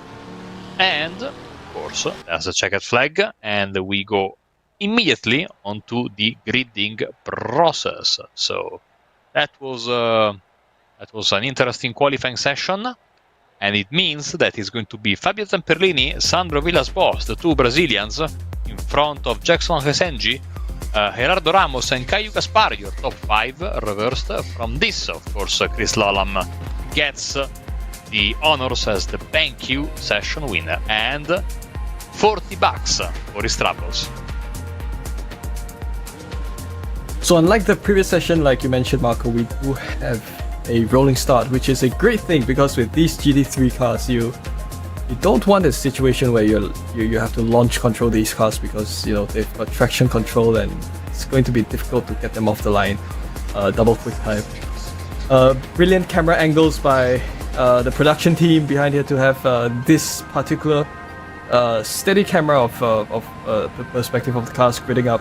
So as the drivers take on the grid, we should be seeing the pace car, the safety car, roll off the grid perhaps in the next half a minute or so. So we can kind of see a good variety of manufacturer representation here. Of course, mostly dominated by Ferraris, BMWs, Porsches. And we have one Lamborghini, or 2 Lamborghinis in the field. Of course, one of them being driven by Gerardo Ramos and the other driven by Pedro Oliveira, who will start from behind. So we have a healthy field of all GT3 cars at this point as the drivers begin to set off any moment from now. Exactly, we are waiting for either the 2 minutes clock, the clock to reach 2 minutes. Yes, I can say it. Or everybody to grid. After that will be 10 seconds, and then the pace car will start moving. I assume we are going to wait until the 2 minutes mark because not everybody has lined up on the grid. As actually you could see a bit of a moment there for Fabio Zamperlini's internet connection, but now the 2 minutes are up, and when the clock hits 2 and 10, there we go, we start moving. Careful! Careful! Careful! Oh, wow.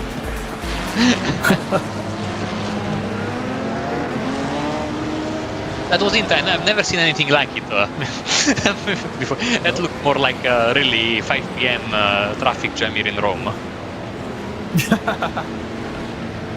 I miss Rome. Drivers making their way downhill, of course using the whatever limited opportunity they have to warm up their tires down into this hairpin section, and as they come slightly on an incline back onto the final hairpin. So this final hairpin here, it would probably be a good overtaking spot for the drivers if they're careful enough.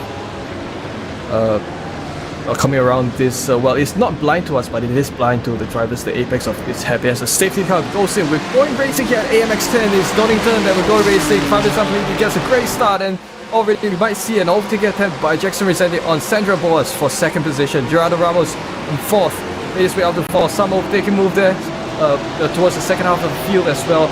Valero in 11th. I think he's lost the position to Tom Burns, who's currently set in 10th position. Pinto up to 7th.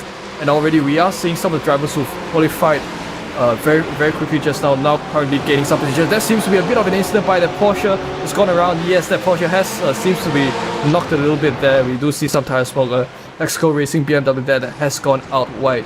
Jackson Resende up to second. Fabio Zampolini continues to lead the race, and we come halfway around there. That seems to be Porsche who's been pushed out into the runoff at around turn 5, I think. Not exactly a place that you want to go out, because here at Donington the runoffs will suck you out into a wall like a magnet in so many ways. Fabio Zampolini continues to be the only driver up front who's not gained or lost a position. He's a race lead as they make their way through the chicane. Jackson Resende upper position. Sandro Boas down to third. As we have a look at Tom Burns, who's climbed a couple more positions. He's climbed 5 positions. He's now in 8th. He's trying to fend off Kyle Valero, who's set in 9th. Marco, what a race start. Yeah, and unfortunately the very colorful Porsche of Belziti got, I think, gently sent into the barriers there from an over-optimistic move, as yes, Orestein Pratten, the fourth you see is Diogo Pinto. There he is going for the move and up into 5th place.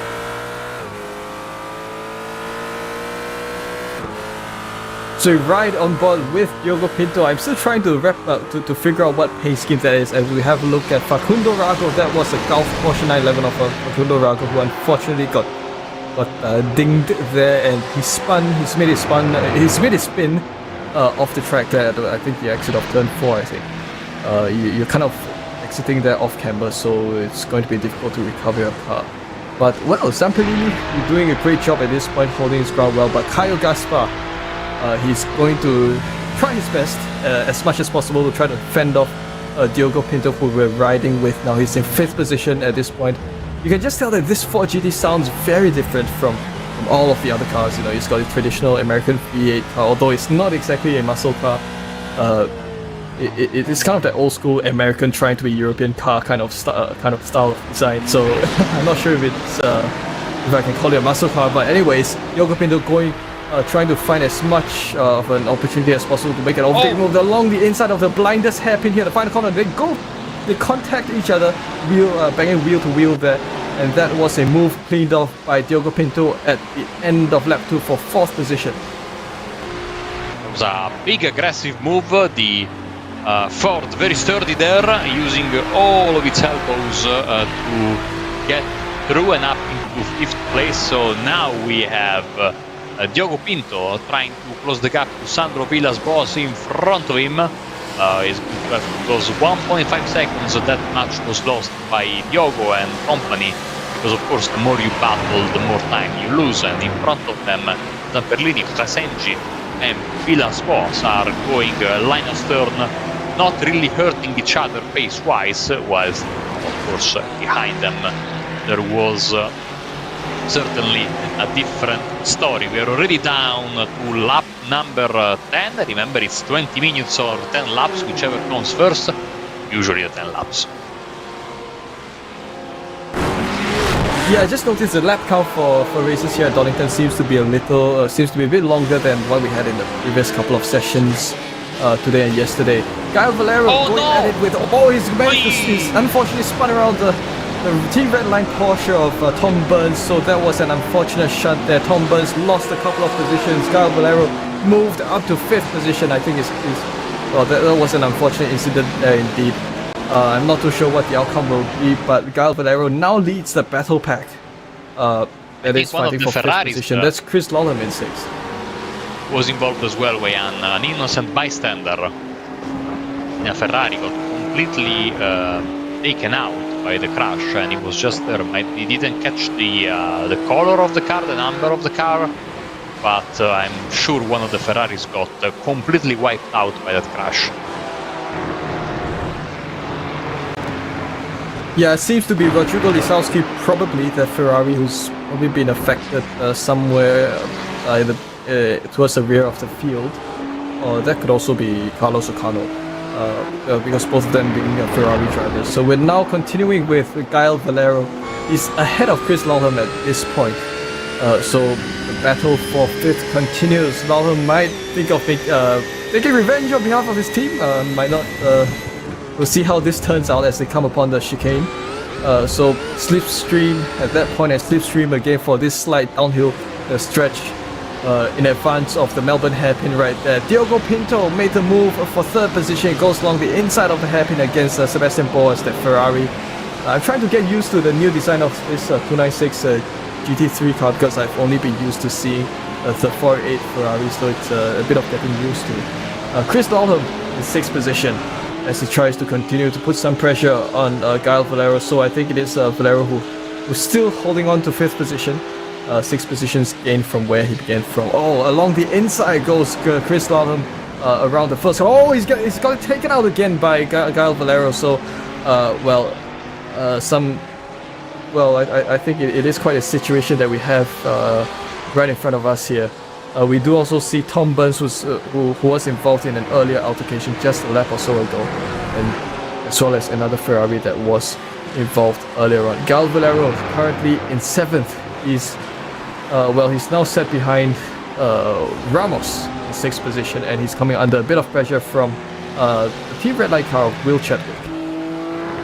Yeah, drivers are not holding back with, especially there at the hairpin. It's clearly a position where we knew that something would go down, and of course, if you're not careful, it's such a wide entry that if there is a collision, you quite easily could wipe out people that are in the middle of the corner, because that's the way the entire hairpin is shaped. I have to say the 296, it's really growing on me. I didn't really like it at first. I think it was because the 458 and the 488 look quite similar to each other from outside. Of course, I still prefer the 458 with its beautiful engine. As Gael Valero, I think, is running into difficulties. He's had the fastest lap of the race so far. No, sorry, that's Chris Lawham. But he dropped several spots down to P10 right now.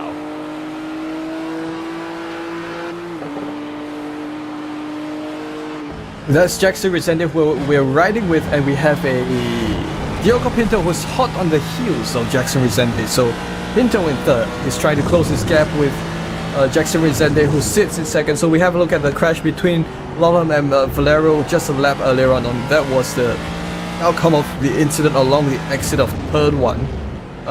Exactly how that unfolded you can see for yourself. Resende continues to lead Diogo Pinto around corners. I think that's turns 7 and 8. Yeah, Coppish corner. Indeed, one of the corners where you can carry more speed than you think you can.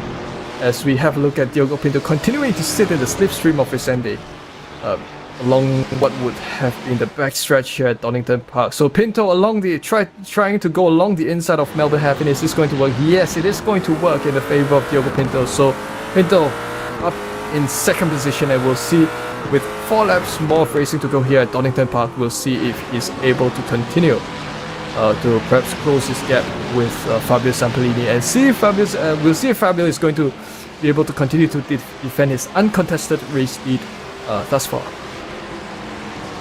Looking good for the Ford in this first race of the evening. I remind you, we are racing for $601 of total prize pool for this AMX 10 race number 18 of the season. AMXrace.com for all your informations, and of course we are basically at the halfway mark of the season. If you want to partake in future races, we race on Wednesdays, Saturdays and Sundays. A free tier, AMX 0, and a paid tier, AMX 10, both race on the same day, one after the other. So if you want to be with us and be on TV, basically, well, AMXrace.com for more informations. Well, YouTube is a new TV nowadays, Marco. Yeah, I'm a cord cutter myself. I watch most of my things legally on stream, so this is TV for me. So we do have a Ford GT fan in the chat. Oh, that is Will Chadwick, who's gone along the inside of Gerardo Ramos for 6th position. Great move by Chadwick. Well, I have you know, Marco, that Chadwick is also a sim racing commentator. Well, he is active on Race Sport TV. So, you know, in addition to being a fast driver, he's also excellent with race broadcasts as well. So it's great to have Will Chadwick here with us racing on AMX 10. Indeed. So Chadwick made the move for 6th position ahead of Gerardo Ramos. Great stuff indeed. You know, I have to say that it's very difficult to be able to do both at a good level, you know, because they both take dedication. So to have the time to own your craft as a commentator and as a driver, especially, you know, Chadwick doing this at the highest level on iRacing. Congratulations to him. You know, I always tried to do the best driver I could until I realized that maybe my calling in sim racing was elsewhere. Yeah, it's okay. We kind of, in some ways, we've kind of seen the limits of our talent when it comes to driving cars. So, you know, when you've spent already X number of years driving and you're not getting anywhere, you know, perhaps try something else in sim racing, and I think this has worked out for us.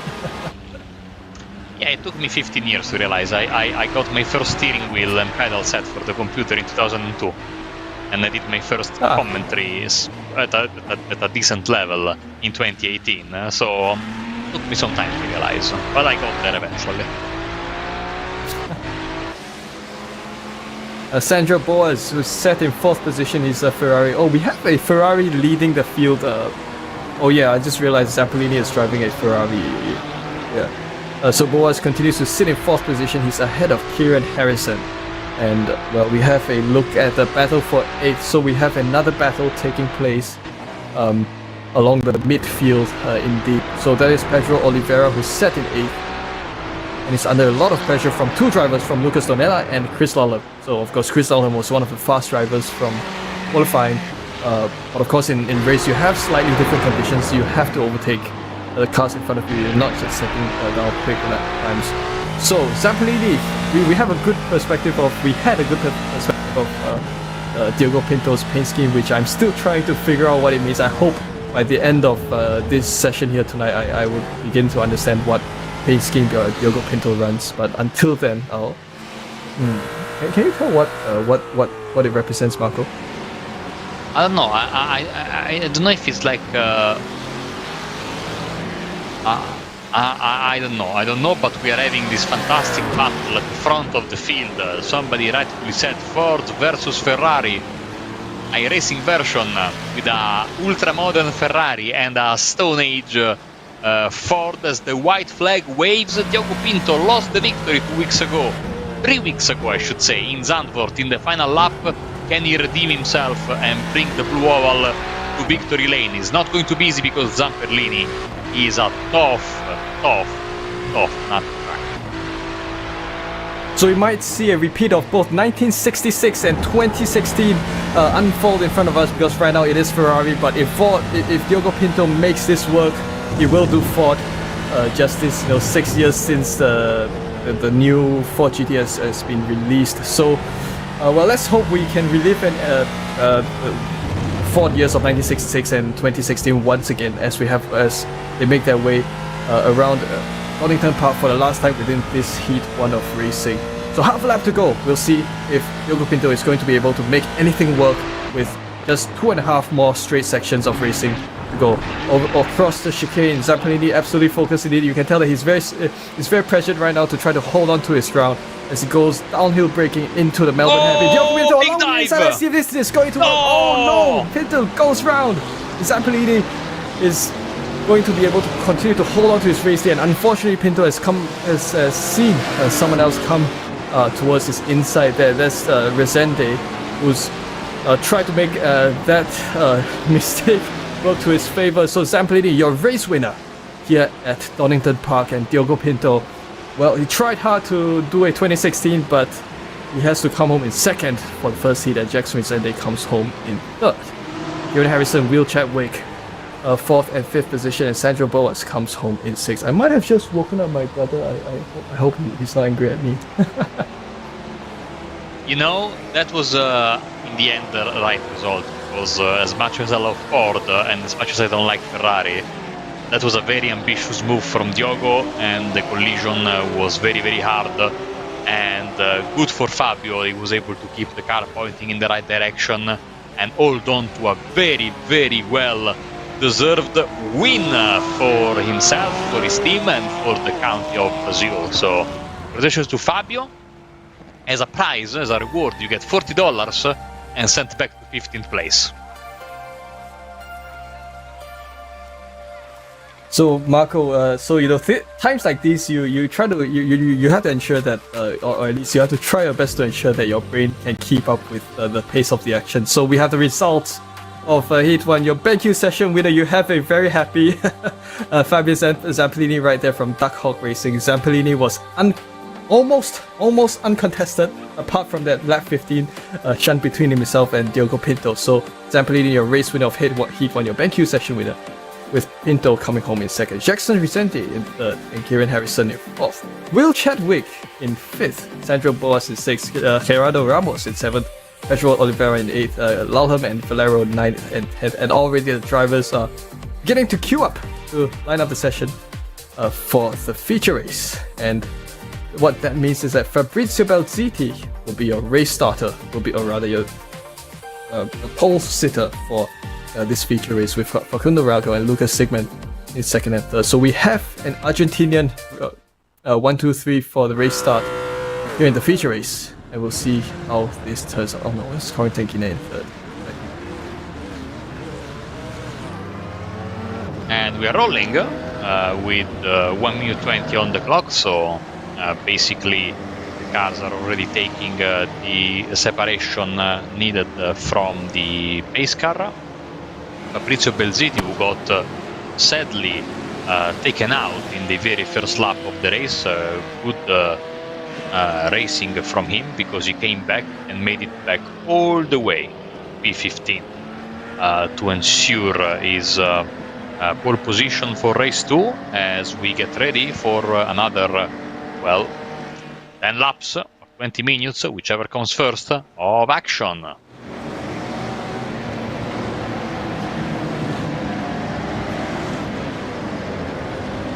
So we're about to approach the start of Heat 2 of racing here at Donington Park, AMX 10 race 18. So, someone's gone out there. But it's going to be green flag, and Fabrizio Belziti will lead the field up front. I think, something must have happened. Okay, sorry, I saw wrong there. Great start by the drivers. Facundo Rago continues to lead in 2nd place, and Corentin Guinea seems to have, here into turn 1. Someone's gone around, and that's caused a huge choke. Another Monday morning traffic jam situation that's befallen the drivers. So Corentin Guinea, Facundo Rago, your new race leader. Fabrizio Belziti, I think the timing tower is trying to keep up with the sheer pace of action that these 9,000 KI rating drivers are putting in front of us. So yes, in fact, we can confirm that Belziti is still a race leader, with Guinea in 2nd, who's climbed his way up to 2nd, and Facundo Rago, who's contesting for 2nd place. Indeed. So the fighting has been intense thus far. We've got quite a few retirements there. It seems to be Kieran Harrison that onwards might have been caught up in some incidents during the first couple of corners. Otherwise, all of the other drivers are making their way around the field. Fabio Zampellini already climbed up to 6th position. I think he might have taken advantage of some incidents that might have happened during the start. So we have quite a lot of huge climbers. This time Diogo Pinto climbed 10 positions, and this time Pinto is ahead of Fabio Zampellini. But I'm afraid Weyhan, the front left of Diogo doesn't look good, as Oliveira peels into the pit lane, maybe for repairs. But I think that is going to be a struggle for Diogo. That front left took a big hit somewhere in this very chaotic first lap. Belziti leads the way, Facundo Rago and Corentin Guinea. Guinea was in 2nd, and then midway through the first lap, Rago got past him. But I think that you can see from the pictures on your screen, I think that Corentin Guinea has got other ideas and wants to get back to that 2nd place. He doesn't want to let Belziti pull away with this victory, with this lead. So we shall see, and of course we have drivers who had an unfortunate race one, like Tom Burns, for example, who certainly are looking to redeem themselves. Guinness is lining up the overtake and he's trying to make the move into the new extension. So Guinness sizing up, he's already made the move to second place work. He's made the overtake move along the inside, and Facundo Rago now currently sits in third position. He's just been overtaken. So the gap between Belziti and Guinness currently sit, as we have a look at a replay of turn 1 is 9. Oh, that was a huge shunt. One of the cars swung out to the outside of turn 1, and also some of the other cars that have kind of caught onto the incident in sympathy. So the unfortunate race start there, quite a chaotic start. The race here at the Donington. Tom Burns in 6th position, we're riding with at this point. Oh, there's a huge traffic jam, huge miss there. Expensive turn 1. That Porsche flying into the barriers, honestly, live, we didn't catch that. That was quite a big hit. Yeah, as we'll see. Chadwick with the fastest lap of the race, by the way, even though we are already only and already on lap 3. Sadly for him and for Lolon and for other quick drivers like Cresengi, it's going to be basically dead for the race, trying to gain as many positions as possible and maybe try to get the extra bucks for the fast lap. Fight for the lead is going to be interesting because Guinness, we know, is a bit faster than Belziti, not by much. He can crawl back lap after lap. Let's see if he can go for the move. Speaking of moves, here comes Burns on Fabulous Fabio.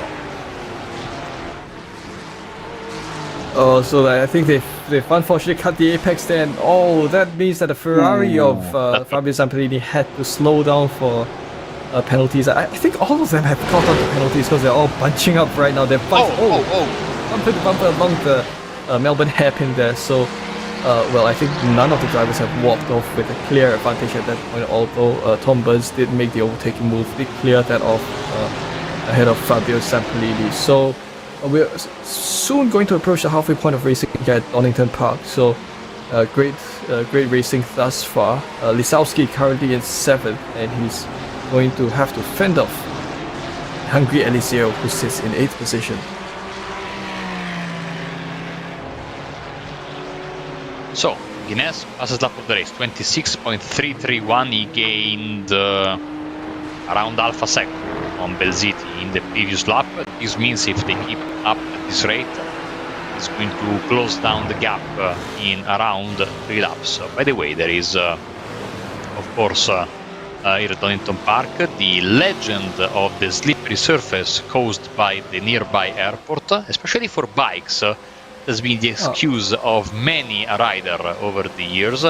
As we can see the replay here, Gael Valero, who had a moment in turn 1, he clipped the back of that Porsche and then spun due to the inertia of the crash and lost a bunch of time. He's now down to 14th. That theory has been disproven, of course. So, yeah, no excuses. Approaching the blind hairpin does Diogo Pinto. Goddard's corner. Just learned the corner name there. So Pinto continues to sit in 4th position. He's gained 10 positions. So, of course, he wasn't able to take on Fabio Zampellini in the last race, in Heat 1. He's now overtaken Fabio Zampellini. So right now it will be between Diogo Pinto and Facundo Rago. So we might miss out on a Ferrari versus Ford battle in this heat because it is a Porsche and BMW rounding up the top 3 at the pointy end of this field. So we will see how this turns out. Will Chadwick versus Kyle Gaspar. Oh, Chadwick's been knocked a bit off wide there, but he's managed to use that excess bit of tarmac to rescue his car back onto the racing line. So great stuff still. We're back with Facundo Rago at this point as he's coming under quite a bit of heat. I can't get enough of Diogo Pinto's paint scheme, so I'll just keep staring at that and see if he continues to hold on if he continues to make his way closer onto Facundo Rago as they come upon the backstretch here.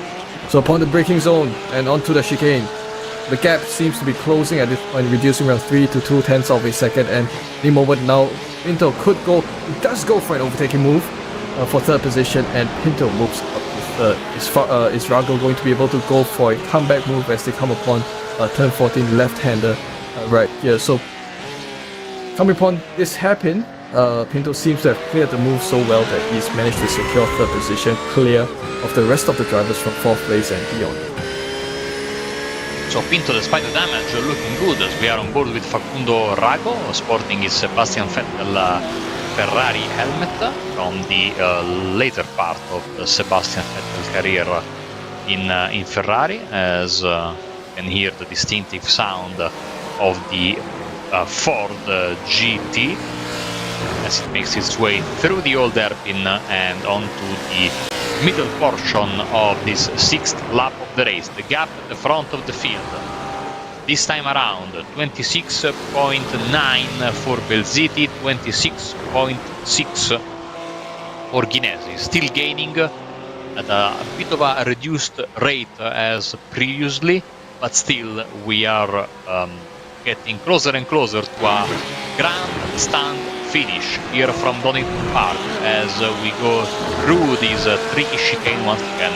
As you said earlier, Weihan, it's incredibly easy to get a slowdown there, but of course these drivers don't want to leave any time on the track, so they will try every lap to cut as much as is legally possible to do so. We are having this beautiful W. Props to our camera guys behind the scenes, of course, Jakub, who's basically showing us the perspective now from the onboard of Corentin Guinness as he disappears. He's been disappearing all night long, something fishy going on with his but he's putting Belziti under big pressure for his final 4 laps of the race.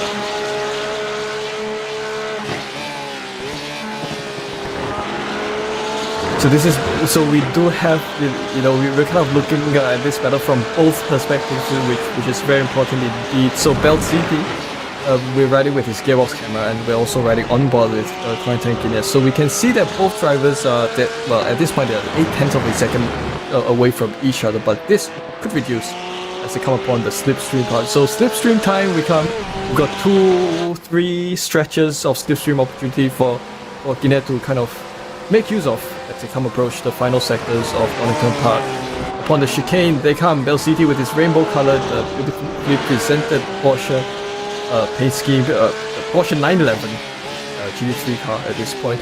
Guinness currently is just closed the gap to about 0.7 of a second, so making their way through the Melbourne hairpin. I just realized that the outside of the Melbourne hairpin doesn't follow, isn't parallel to the apex itself. It's actually rectangular, so yeah, there you go. It's quite a weird corner. Told you, parking lot. How many smart cars can you fit there? Oh, depends if you park them horizontally or vertically. Ah, yes. How many Cinquecentos can you fit there? Not many. It's getting bigger and bigger, sadly. Belziti leading the way down the hill in this beautiful flowing section. Now, in the last 2 laps, Corentin Guinness has only gained 1/10 of a second. So the advantage in terms of pace from Guinness to Belziti has actually reduced. I think one reason is because Belziti has been, pushing to the gas pedal a bit more now, maybe saving his tires in the beginning, and maybe some dirty air coming into play.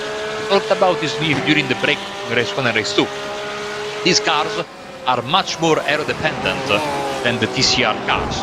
Actually, the more we go forwards in time, the more GT3 cars are getting complicated, even though they really aren't. But still, these are not F1 cars, but still, they are basically depending a lot on aerodynamical grip and a bit less on mechanical grip compared to a few years ago.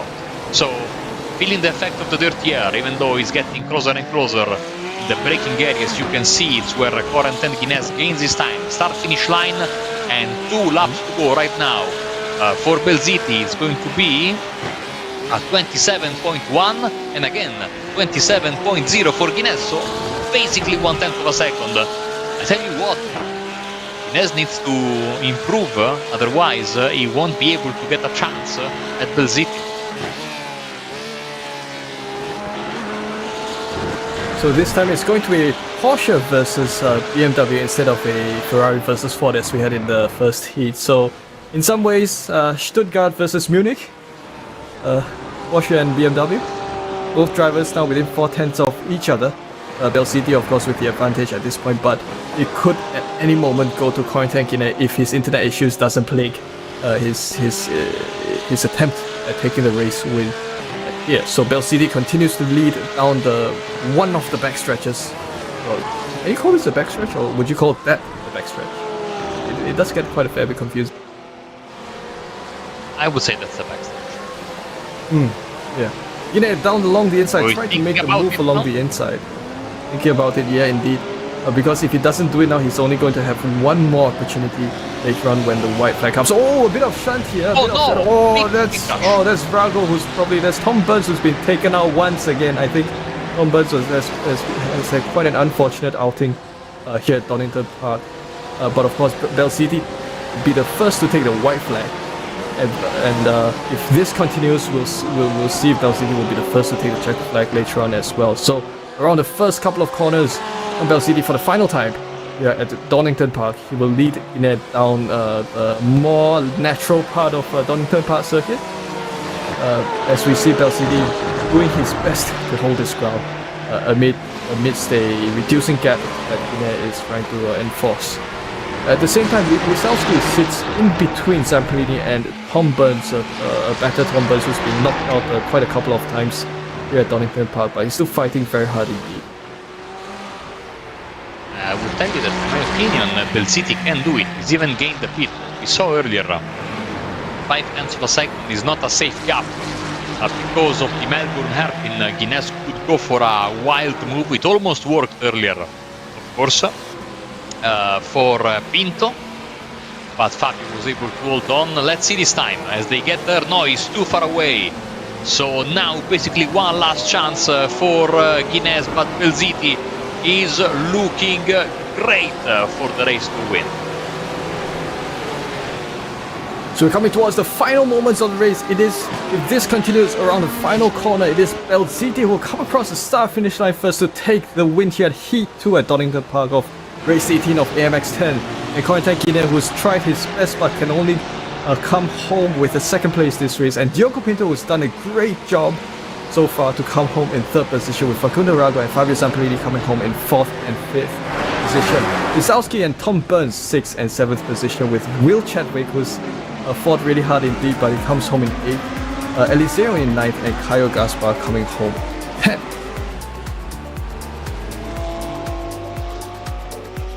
Man, what a race this was here at Donington Park for AMX 10. We had a lot of fun, great battles, and in the end, the driver who got the lead in the early portion of the race was both times able to hold on despite the attacks of maybe a bigger driver in second place. So, it's never a foregone conclusion that the overtake is going to be made.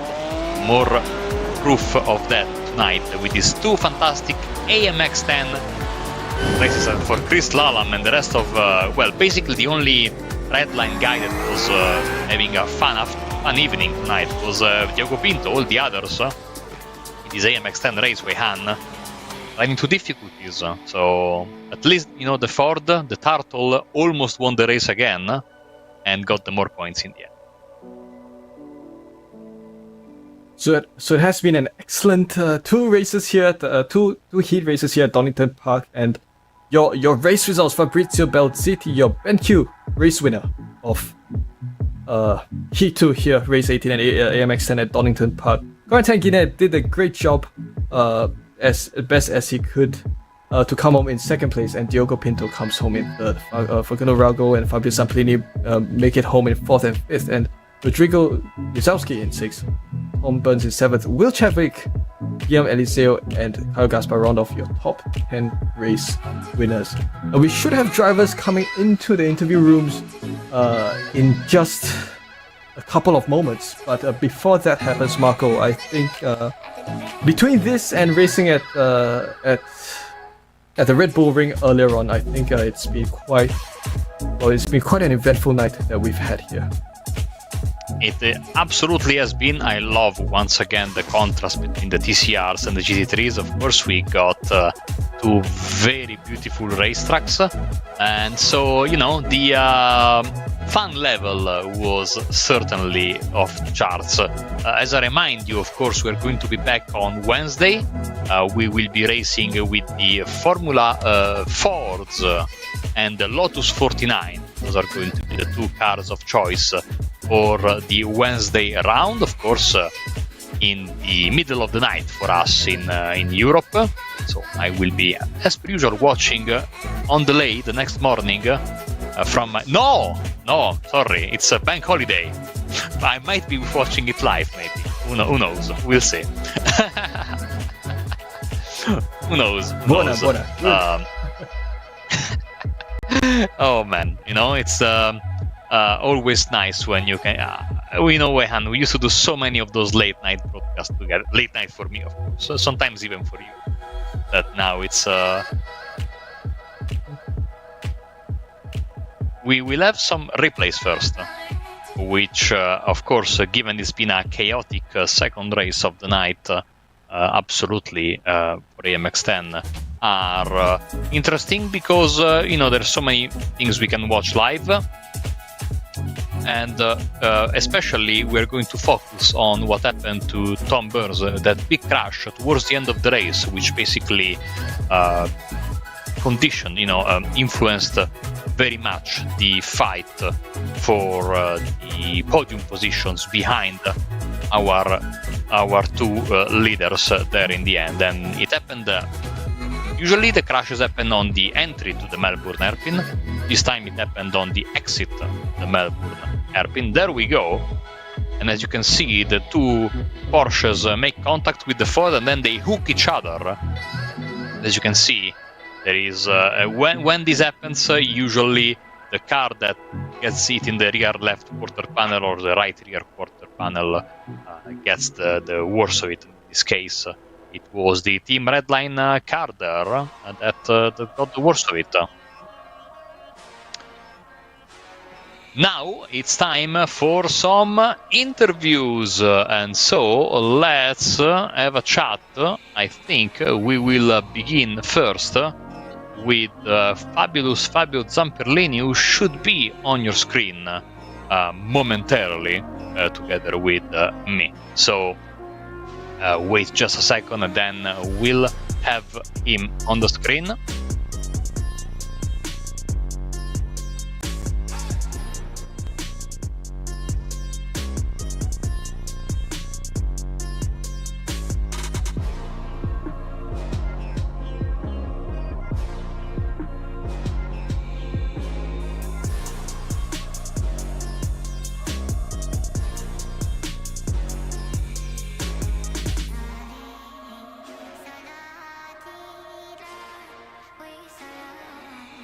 And we're here with Fabio Zamperlini. Fabio, how are you doing? Hi, mate. Amazing day today. It's unbelievable. Today I was not in the pace, but everything doing well. So, especially in that first race, holding on for the victory in the final lap, how did it feel when you saw that Ford come towards you in the hairpin like a wrecking ball? And how did you hold on to the car, more importantly? Yeah, Diogo always do that movement, so that's impressive. So I wait to his dive, tried to do the X, but it was not possible. Sorry to crash him, and I'm lucky and trying to defend my position. And as I said, I was not in the pace today, so it's unbelievable to win a hit. And of course, we are, at halfway point of the season. How has your season been so far, Fabio? How would you rate your season at this point in the year? I think I'm in the place that I have to do. I'm not the fast guy in the grid. I know this, but I'm trying always to be in the bubble, trying to look for some results. So today I was looking, and the second race again, there is some crashes, and I was able to finish in P5. So I'm in the place here I imagine that I have to be. And Fabio, one more question before we leave you. If there is anyone you would like to say hello to, any sponsor, any friend, family member, go ahead. This is your moment. Thank you for the 8R, my team, the Hawk Racing, all the guys that race with me, my family, all my family support me, my wife, my son, my daughter. So it's amazing to be here. I'm a little bit older than these guys here, so it's interesting. My daughter has 24, my son 22, so it's nice to fight with guys that have the same age as my son. So thank you, guys. Thank you so much. Fabio Zamperlini, of course, winner of race 1 in AMX 10. Thank you, Fabio. Thank you.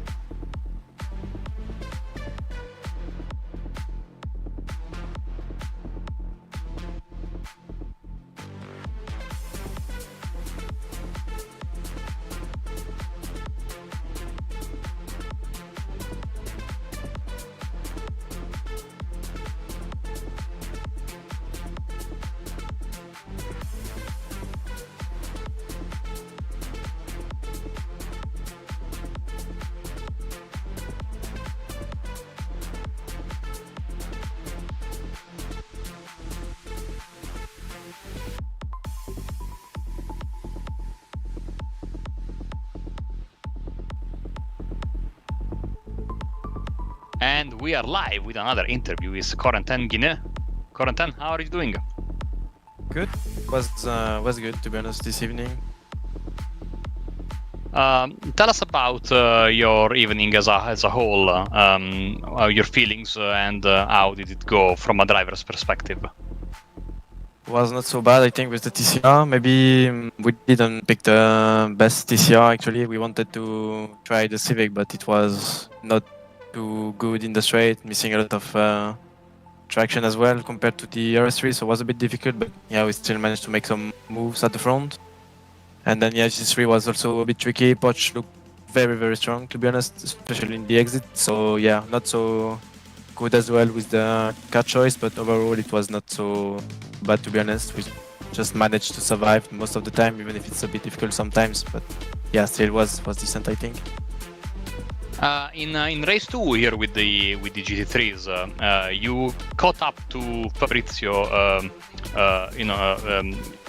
semi quickly, but then at some point it's like you weren't able to do that final closing of the distance between you and him. Was it due to dirty air, or did he pick up his pace?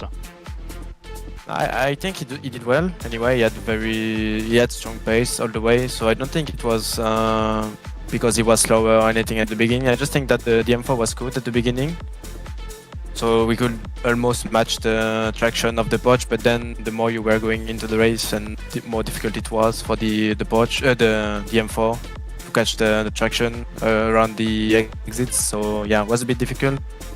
I don't think I was losing that much time on Fabrizio at the end, but I think where I was basically good at some point, and I managed to gain time, I wasn't able to make it at the end because I was losing way too much traction. Like the last two corners, hairpins, I was losing almost 2 or 3 tenths on him with the Poch. So yeah, it was difficult to follow at the end, but yeah, I did well anyway, no mistakes. So it would have been, I think, too close anyway at the end to try something. Awesome. Thank you very much, Corentin. Before we let you go, anyone you'd like to thank? Yeah, thanks a lot to everyone who is watching, and also my teammate who is helping during this racing evenings. Corentin Guinet, second place in heat number 2. Thank you, and we wait for another interview. Stay with us.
with Diogo Pinto. Good evening, Diogo. Hello, good evening. So fantastic performance for you today, of course driving my favorite GT3 car of all time. Tell us about what it feels driving this dinosaur of a car in 2023. Yeah, I think it's quite interesting to compete in this car. I really like how it sounds, and it drives completely different from other GT3 cars, so that's why I picked it to drive something different. I drove it as well in Zandvoort. Yeah, it's quite fun to drive and to compete against 15 or 16-year-olds newer cars. In Zandvoort, you came close to the victory tonight as well, especially in race 1. Tell us about that last lap move for the win that didn't go as planned, unfortunately. Yeah, I thought that I just wanted to really send it, and it didn't really work out. This car has a lot of tire wear, especially in the last 2-3 laps. It's just almost undrivable in high speed and low speed corners. That's why my momentum stopped a little bit compared to the start, but yeah, I thought that I had the chance to really send it. It didn't work out, and yeah, it was still a fun event to drive in this car. And in race 2, I think you picked up some damage at the very beginning of the race, right? Yeah, correct. I was just not as fast. I was maybe losing 2/10 a lap because of the damage, and maybe without it I could have fought for the win again, but still was... it's very difficult at the end with the tire wear, but I don't really care. It's just, I think the fun of driving this car is quite nice. And of course, in race 2, you had like a little bit of luck on your side at the end, because of course there was the crash behind you that basically secured you a decent finishing position. Diogo, it's been a pleasure to have you as a fan of the Blue Oval. Please keep using the Ford GT3 car. Before we let you go, anyone you'd like to thank? Yeah, I think my teammates that raced with me, we had some fun, like always in this series, and yeah, thanks and see you next time. And that was Diogo Pinto finishing on the podium both times, and he will be with us hopefully next time as well.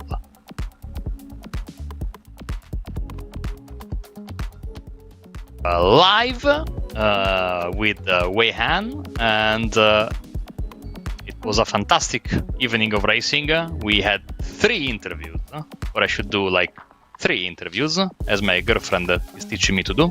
That's the proper way, according to her. But all things aside, what a nice evening of racing. Yeah, it absolutely was. So we've had an exciting race, exciting evening of TCR racing over at the Red Bull Ring, and we had even more exciting racing with GT3s at Donington Park. And I think, I think it was great to also hear from the perspectives of the drivers, because sometimes when things get exciting, a lot of other things go on in the minds of the drivers that we would definitely not be aware about. And certainly with especially the guys like Guinness as well as Pinto and the like, Zampellini. You know, these are all very fast drivers that we've had on our roster, and it was great to kind of get to see them in action. Big thanks to our sponsors, Automanics. Thank you, of course, Next Level Racing and their fantastic prizes. And here at AMX, we are powered by Upbeat. Thank you so much, Wayan. Thank you so much, Marco. It was such a great viewing experience, I believe, for myself, and I hope it was for you as well, and for everyone watching. And you know, we certainly look forward to more racing action such as this. I'm Marco Barbanera. Thanks to Jacob, to Reed and TJ and all the guys behind the scenes. We will catch you on Wednesday. Follow us on social media. Good night.